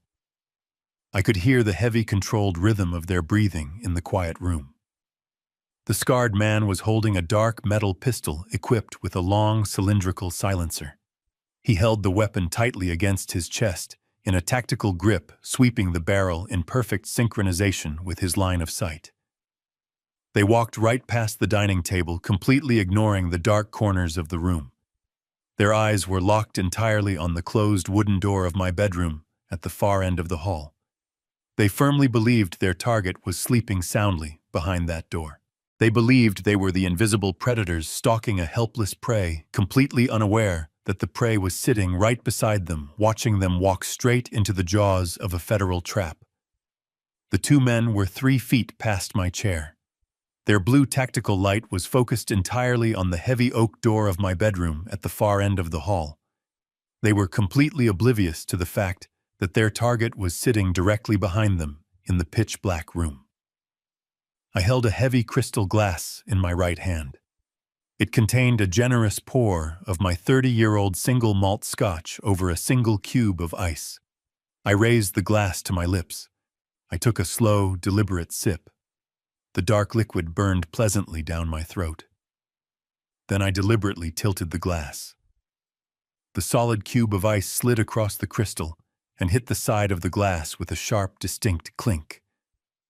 The sound was incredibly small, but in the suffocating silence of the dark dining room, it sounded exactly like a gunshot. The two men froze instantly in their tracks. The scarred man spun around on his heel, bringing the silenced barrel of his pistol up toward the source of the noise. He never had the chance to pull the trigger.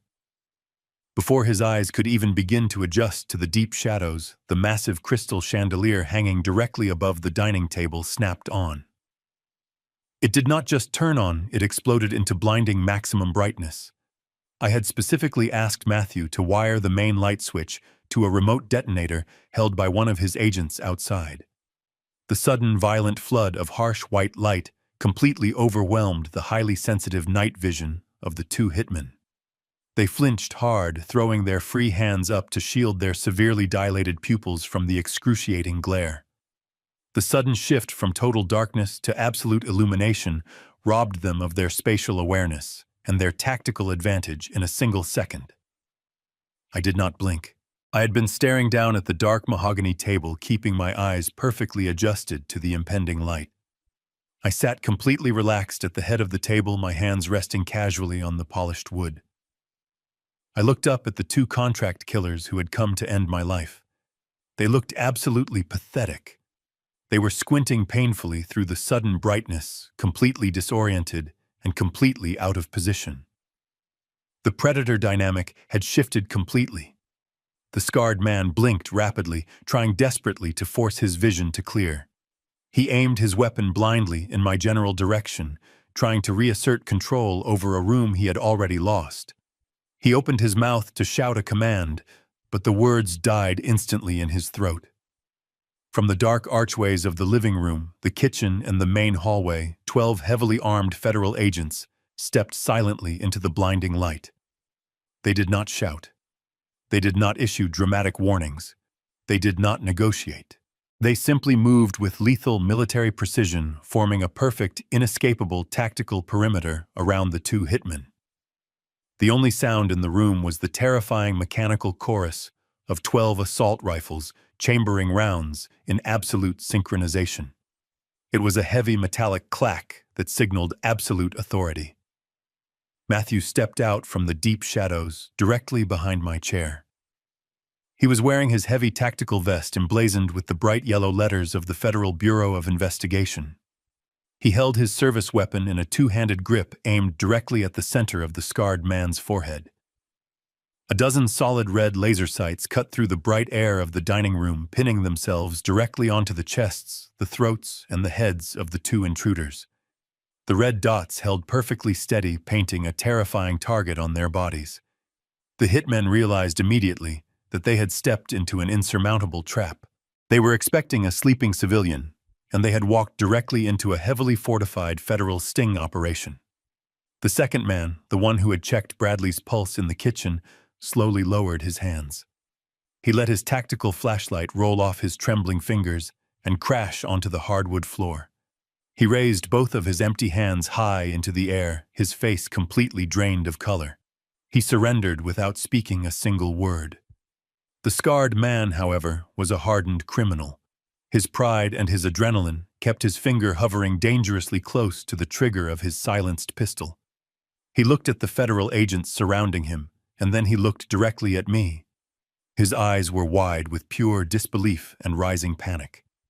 He could not comprehend how a frail old man had engineered a federal ambush of this magnitude in a quiet residential dining room. I placed my crystal glass down on the mahogany table. The dull thud resonated through the tense silence. I looked the scarred man dead in the eyes. I kept my voice perfectly level and entirely devoid of fear. I told him he was no longer standing in a house. I told him he was standing in the middle of a federal racketeering investigation. I explained that the $2 million wire transfer his boss was expecting tonight had just been frozen by the Cybercrimes Division. I told him the receiving accounts he used were currently being seized by the United States government, and the offshore syndicate was completely compromised. I watched the profound realization hit him. His tough exterior began to crack under the immense weight of the truth. I told him he was no longer a contract killer, executing a simple hit. He was now the primary physical evidence in a massive federal conspiracy case involving wire fraud, money laundering, and attempted murder across state lines. I pointed out the absurdity of his situation. I told him he was about to throw his life away for a $500,000 debt owed by a pathetic gambling addict who was currently passed out on the kitchen floor. I told him that if he raised his weapon even a fraction of an inch, he would never see the inside of a courtroom. He would die right here on my dining room floor, and his boss would still go to federal prison for the rest of his life based on the digital evidence we already possessed. He was completely obsolete. I gave him a choice. I told him he could drop the gun and spend the next 20 years trading information to federal prosecutors for a reduced sentence, or he could die tonight for a boss who sent him into a blind trap. I picked up my scotch and took another slow sip, never breaking eye contact. I told him he had exactly 3 seconds to decide before my son made the decision for him. The scarred man looked down at the bright red laser dots painting his chest. He looked up at Matthew's unwavering aim. The absolute psychological and physical dominance of the situation finally broke his criminal resolve. He slowly uncurled his fingers. The heavy black pistol slipped from his grip and clattered loudly onto the polished hardwood floor, sliding a few inches across the wood. He raised his hands, locking his fingers tightly behind his head, and dropped slowly to his knees in total defeat. Matthew did not hesitate for a second. He barked a single sharp command. The federal agents surged forward in perfect unison. They moved with brutal, overwhelming efficiency. They grabbed the 2 hitmen, throwing them flat onto their stomachs. The harsh metallic sound of heavy handcuffs ratcheting tightly around their wrists echoed sharply through the room. The agents rapidly searched their pockets, pulling out the $20,000 in cash that Bradley had stolen from my floor safe the night before. They tossed the banded stacks of $100 bills onto the dining table right next to my glass of scotch. The physical threat was completely neutralized in less than 2 minutes. The 2 dangerous predators who had broken into my home to execute me were now helpless prisoners lying face down on my floor. The federal agents hauled them roughly to their feet and began reading them their rights in cold, monotonous voices. Matthew lowered his weapon and engaged the safety. He let out a long, heavy breath, the tension finally leaving his broad shoulders. He walked over and stood next to my chair, looking down at the 2 arrested men being dragged toward the front door. He told them they were going to have a very long night in federal custody and that their syndicate was officially dismantled. I remained seated at the head of the table. I did not celebrate. I did not sigh in relief. The capture of the syndicate men was a massive victory, but it was not the final objective. They were merely the blunt instrument. I still had to deal with the cowardly hand that wielded it. The house was now crawling with federal agents and flashing lights, but the true architect of my attempted murder was still lying heavily sedated on the kitchen floor. The explosive payoff of the ambush had successfully secured my physical safety and dismantled the criminal syndicate. Now the only thing left to do was wait for my son-in-law to wake up and force him to look at the absolute destruction of his entire world. The heavy boots of the federal agents moving across the hardwood floor created a rhythmic vibration that traveled straight through the wooden planks and into the kitchen. The sheer volume of the commotion finally pierced the thick chemical fog of the sedative. Lying on the cold floor beneath the granite island, Bradley let out a low, ragged groan. His face was pressed against the hard wood. A thin line of drool pooled near his mouth. The potent drug had forced his body into a deep, unnatural sleep, but the explosive sounds of the raid acting like a shot of adrenaline forcefully dragged him back into consciousness. He blinked his heavy eyelids, his vision completely blurred and swimming in dark spots. His head pounded with a vicious, throbbing ache. He slowly uncurled his stiff fingers and pressed his palms flat against the floor, attempting to push his dead weight upward. His sedated brain struggled violently to piece together the sequence of events. He remembered pouring the poisoned wine. He remembered watching me drink it. He remembered the sudden, terrifying failure of his own limbs. As he clumsily grabbed the edge of the granite counter to haul himself to his knees, a sick, twisted logic formed in his mind. He heard the heavy, muffled voices and the loud shuffling of feet coming from the adjacent dining room. A groggy, arrogant smile spread across his pale, sweaty face. He genuinely believed that the noise meant the syndicate fixers had successfully broken into the house. He assumed the heavy footsteps belonged to the killers dragging my lifeless body out of the bedroom. He thought the job was completely finished. He thought he had won. He pulled himself entirely upright, his legs shaking violently under his own weight. He leaned heavily against the kitchen island, gasping for air. His expensive silk shirt was completely wrinkled and soaked with cold sweat. He wiped his mouth with the back of his trembling hand. He needed to go into the dining room to confirm the kill. He needed to show the syndicate men that he was the boss and that the $500,000 debt was officially settled. He stumbled forward, his rubber-soled shoes dragging clumsily across the floor. He used the kitchen wall for balance, leaving a trail of sweaty handprints on the clean plaster. He moved blindly toward the bright, blinding light spilling aggressively through the wide archway of the dining room. Bradley crossed the threshold. The harsh, maximum illumination of the crystal chandelier hit his dilated pupils like a physical strike. He threw his hands up over his face, crying out in sudden pain.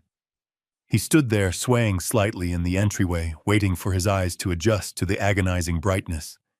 He expected to open his eyes and see the scarred man waiting for the final payment. He expected to see my corpse wrapped in a bloody sheet. He lowered his hands slowly, blinking away the stinging tears. The blurred shapes in the room finally sharpened into absolute horrifying focus.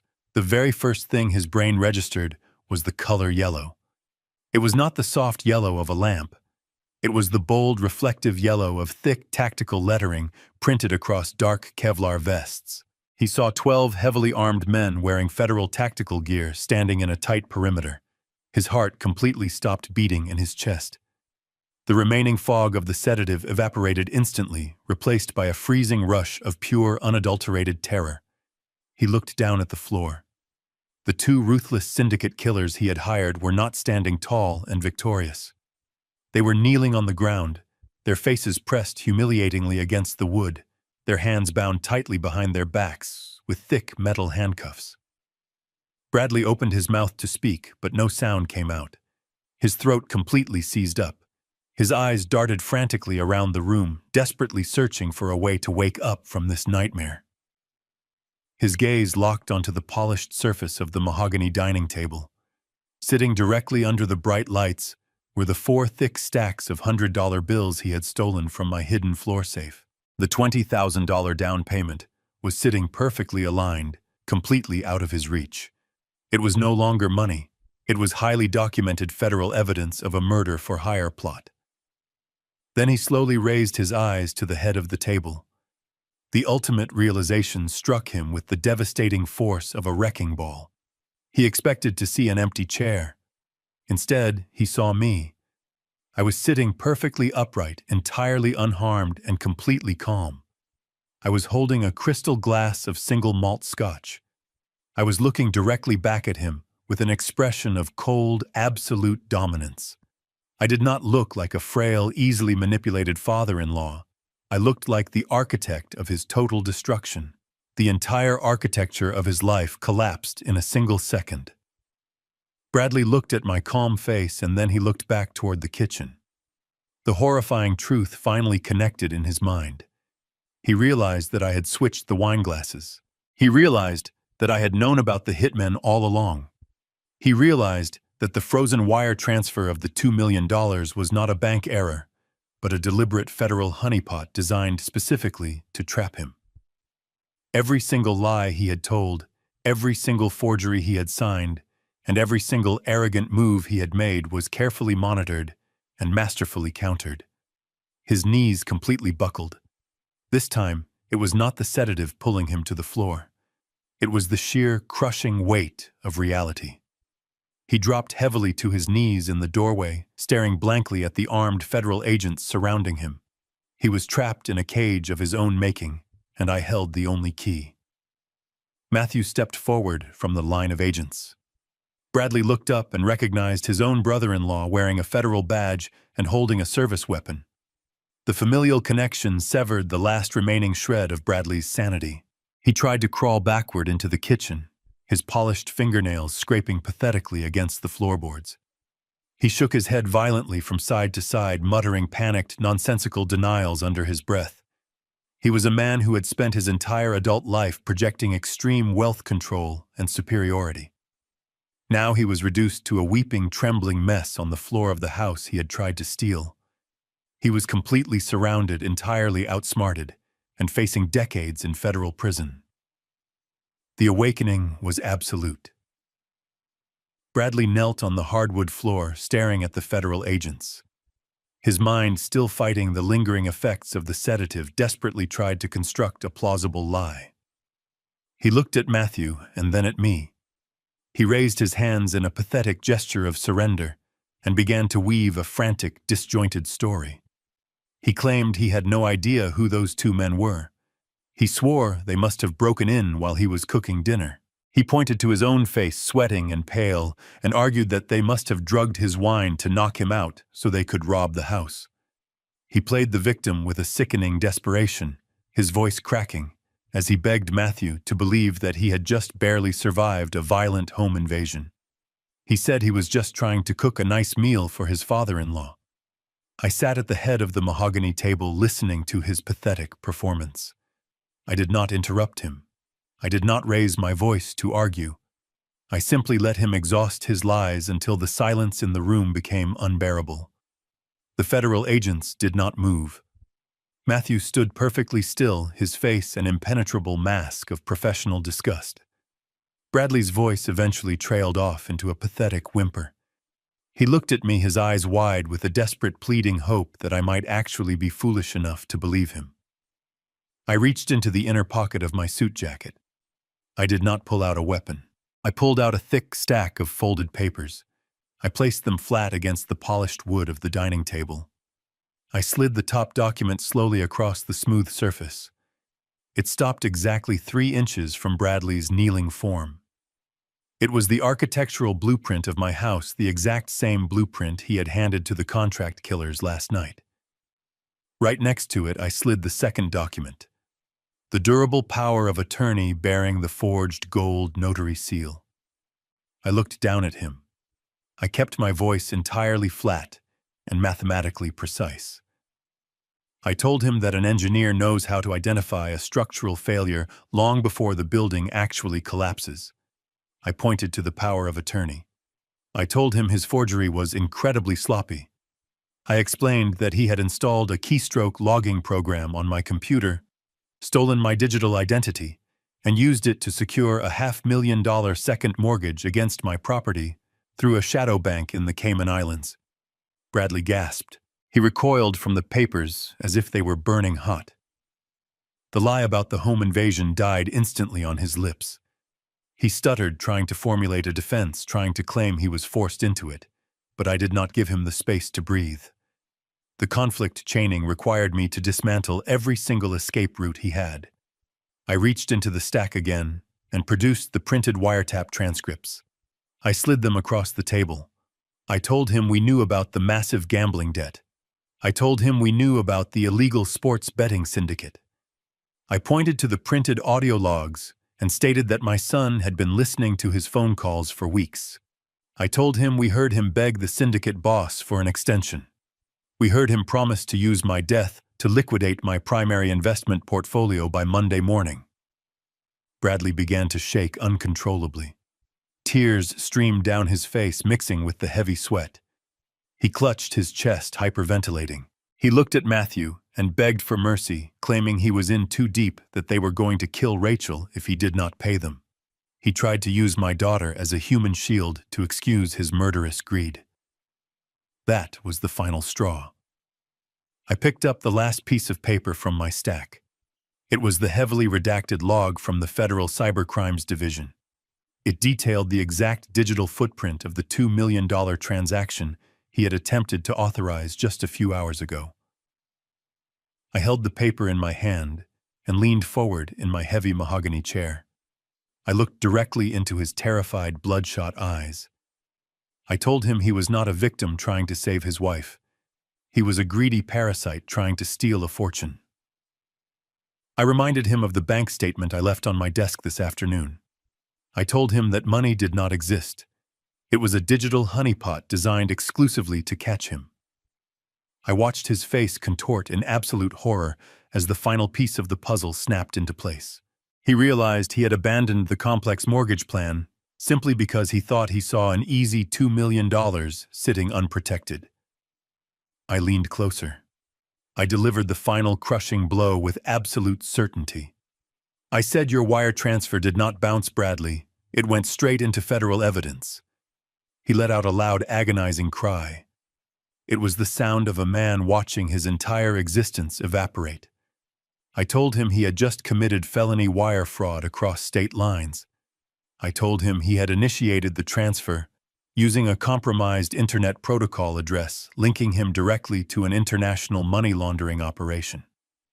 The second he hit the send button on my computer, he had authorized his own federal indictment. I sat back in my chair. The dismantling was complete. I told him that by Monday morning, the Cayman Island lenders would attempt to execute their lien only to discover that I had transferred the entire estate into an irrevocable blind trust. I told him he owned absolutely nothing. He had no collateral, no money, and no future. I had built a financial void right beneath his feet, and he had willingly jumped headfirst into it. Bradley slumped forward, pressing his forehead against the hardwood floor. He sobbed uncontrollably, a pathetic, broken mess of a man. The sheer volume of the evidence was entirely suffocating. There was no argument he could make. There was no lawyer who could save him. He had handed the federal government a perfectly wrapped package of multiple severe felonies, and he had done it all while sitting in the comfort of my own home. I looked at my son Matthew. I gave him a single firm nod. The evidence had been laid bare. It was time for the final arrest. Matthew stepped forward and grabbed Bradley by the collar of his ruined silk shirt. He hauled him up from the hardwood floor. Bradley was completely limp, offering no physical resistance. He was a hollow shell of the arrogant man who had demanded I pay for his landscaping just 12 hours ago. Matthew spun him around and pulled his arms forcefully behind his back.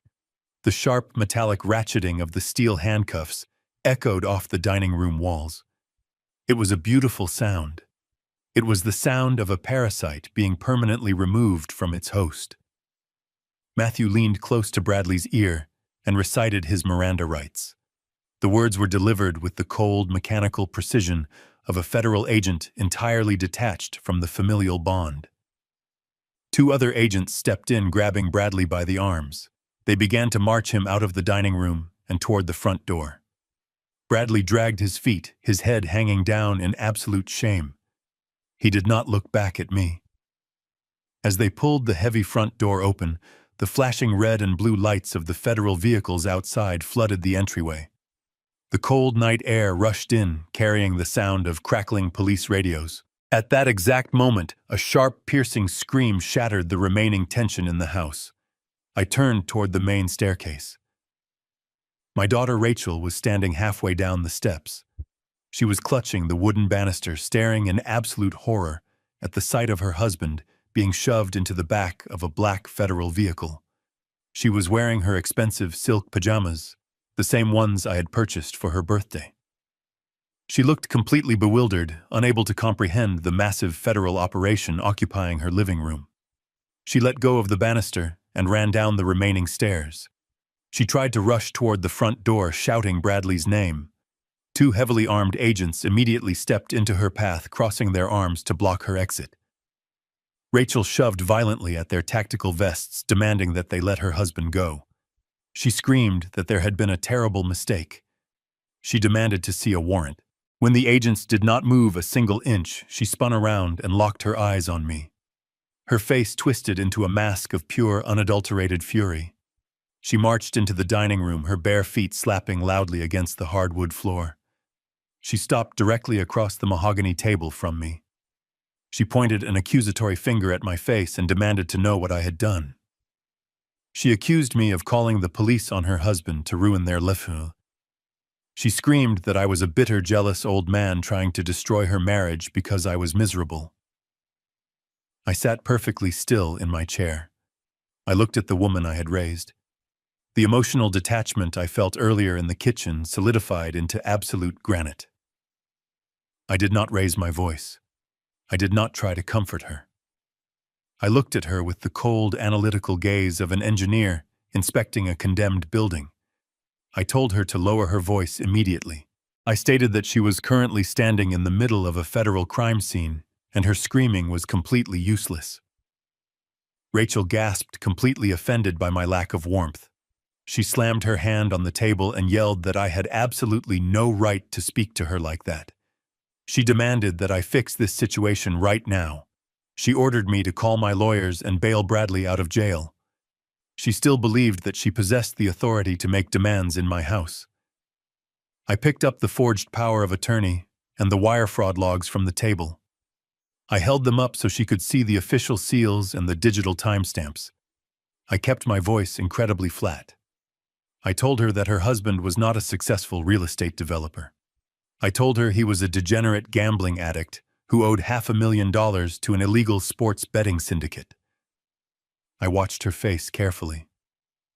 A brief flash of confusion crossed her eyes, but her entitlement quickly swallowed it. She tried to interrupt me, but I raised my hand to stop her. I continued delivering the brutal facts. I told her that Bradley had stolen my digital identity. I explained that he had taken out a massive fraudulent mortgage against this house to pay his debts.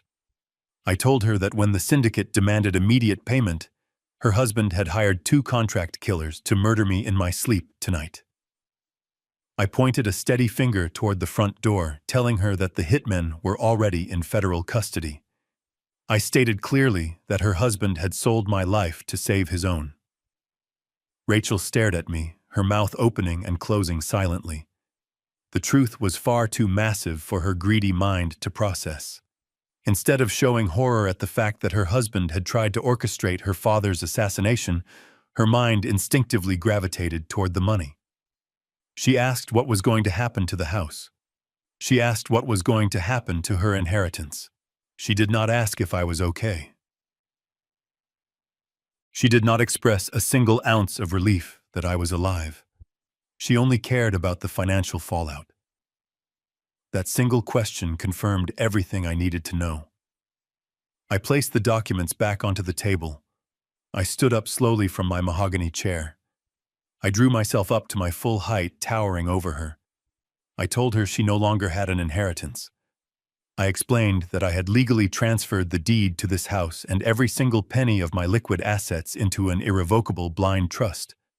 I told her that the man she was currently screaming at owned absolutely nothing.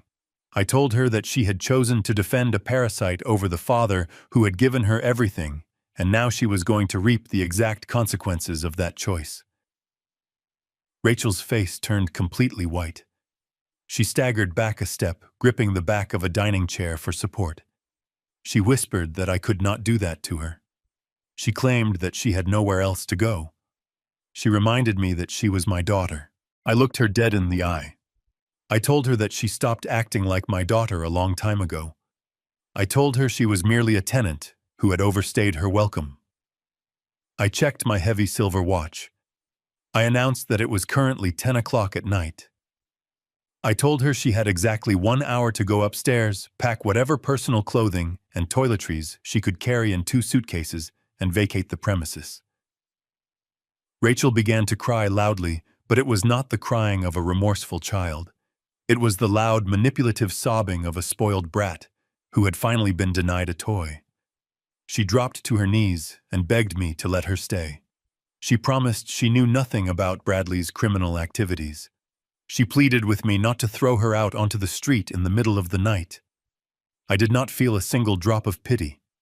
I told her that the federal agents standing in the hallway were going to escort her upstairs to monitor her packing. I told her they would make sure she did not take anything that belonged to the trust. I instructed her to leave her house keys on the kitchen counter because the locks were being changed at midnight. I turned my back on her completely. I told Matthew to start the timer. The new reality was firmly established, and there was absolutely no room in it for parasites. 8 months have passed since the night the federal agents dragged my son-in-law out of my dining room.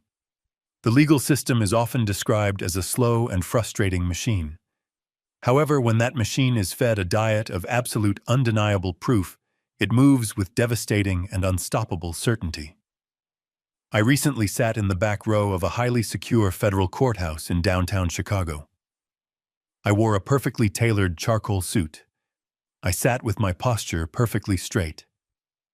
Bradley was escorted into the courtroom through a heavy side door. He was wearing a bright orange canvas jumpsuit. His wrists and ankles were bound by thick steel chains that rattled loudly with every single step he took. He looked absolutely nothing like the arrogant, polished real estate developer who had casually demanded I pay for his landscaping. He looked like a cornered, starving rat. The physical toll of federal lockup had completely stripped away his false bravado. He had aged 10 years in those 8 short months. His hair was thinning rapidly, his skin was a sickly shade of gray, and his shoulders were permanently hunched in absolute defeat. The federal prosecutor did not even need to break a sweat to secure a conviction. The evidence we provided was a titanium cage with no exit. The digital logs from the federal honeypot. Account the forged power of attorney document with the fraudulent notary seal, and the sworn recorded testimony of the 2 arrested hitmen created an inescapable narrative.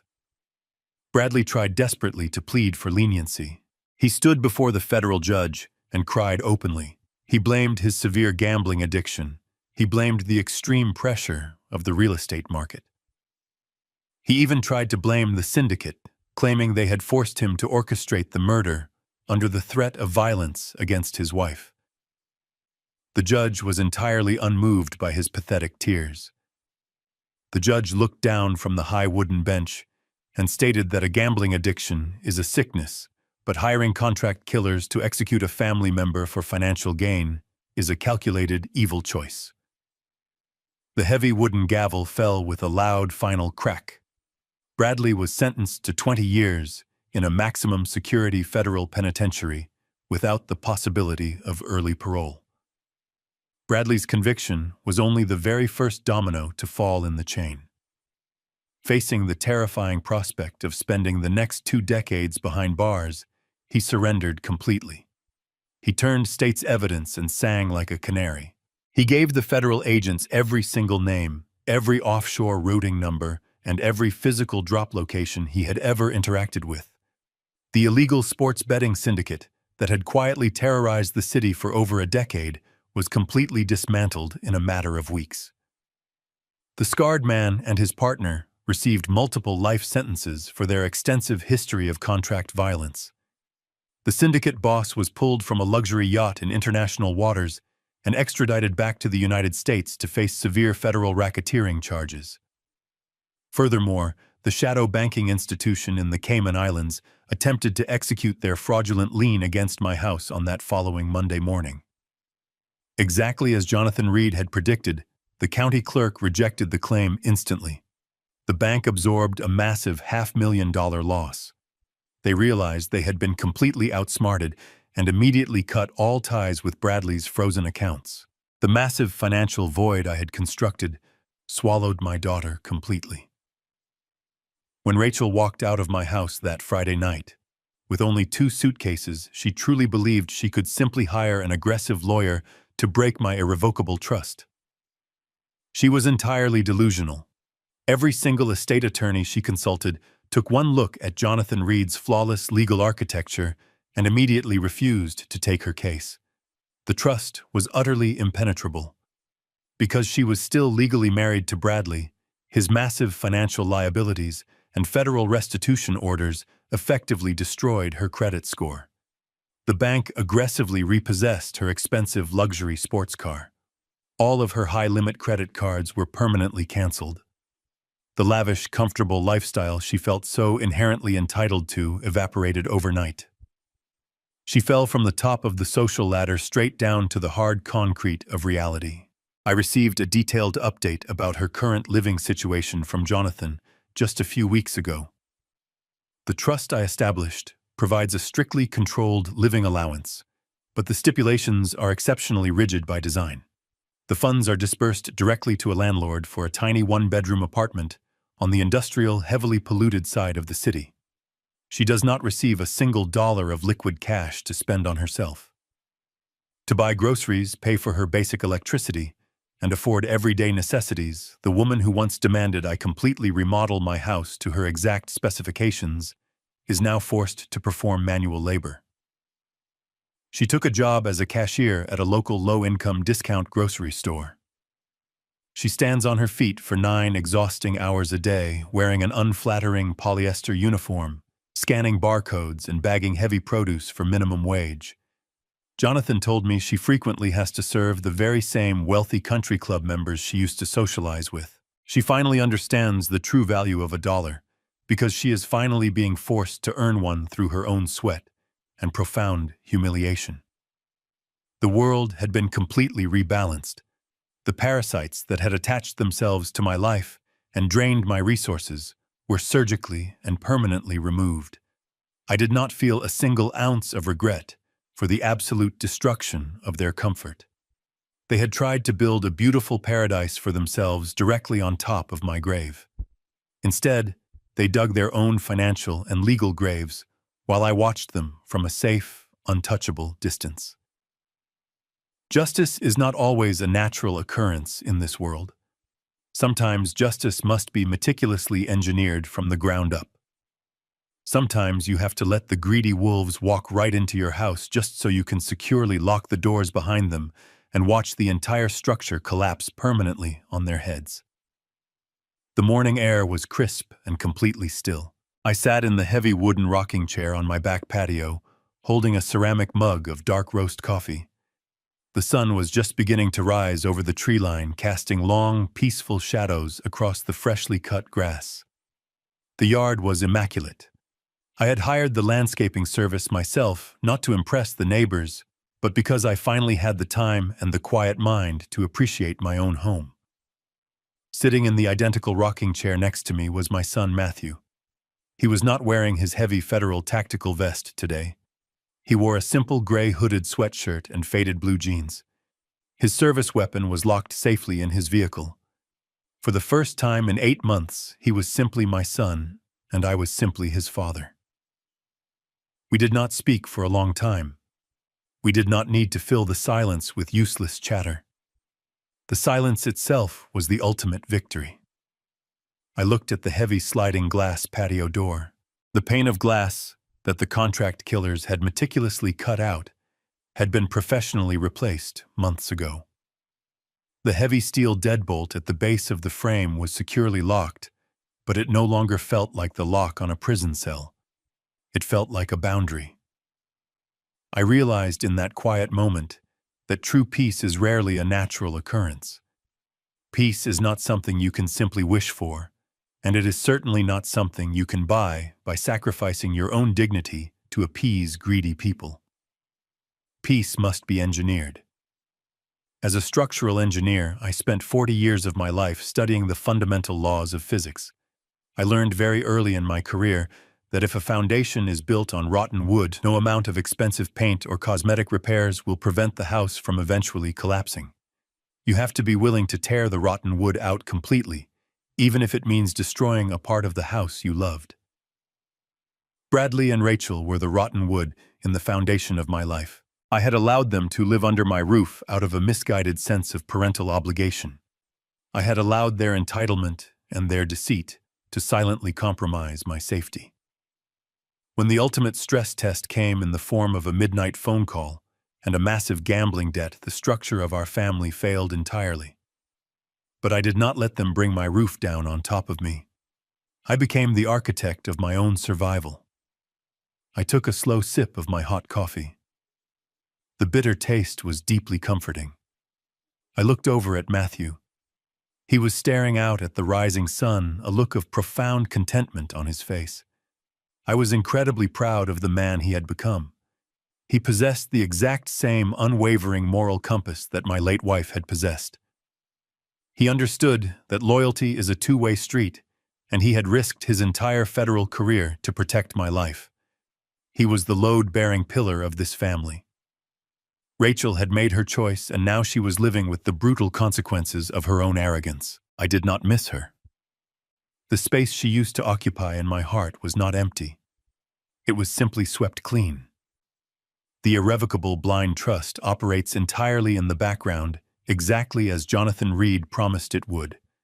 The corporate entity pays the property taxes, manages the investment portfolios, and ensures that my hard-earned wealth is completely protected from any outside interference. I am 65 years old, and I am finally living entirely on my own terms. I do not live in fear of the shadows in my own house. I do not worry about hidden debts or forged signatures. I sleep deeply every single night, knowing that the traps have been sprung, the predators have been caged, and the fortress is completely secure. Sometimes the most dangerous enemies are not strangers breaking through your back door. Sometimes the most dangerous enemies are the people sitting across from you at your own dining table, drinking your wine and demanding your resources. You must never allow your love to be weaponized against you. You must never apologize for protecting your life, your legacy, and your peace of mind. If you ever find yourself being treated as a disposable resource by the people you have supported, do not raise your voice. Do not argue. Simply adjust your strategy, build your trap, and let their own greed become their executioner. Thank you for listening to my story. Please let me know where you are watching from in the comments below. Hit the like button and subscribe to the channel if you believe that respect must be earned and boundaries must be defended. Always remember that you have the power to engineer your own peace. I will see you in the next story.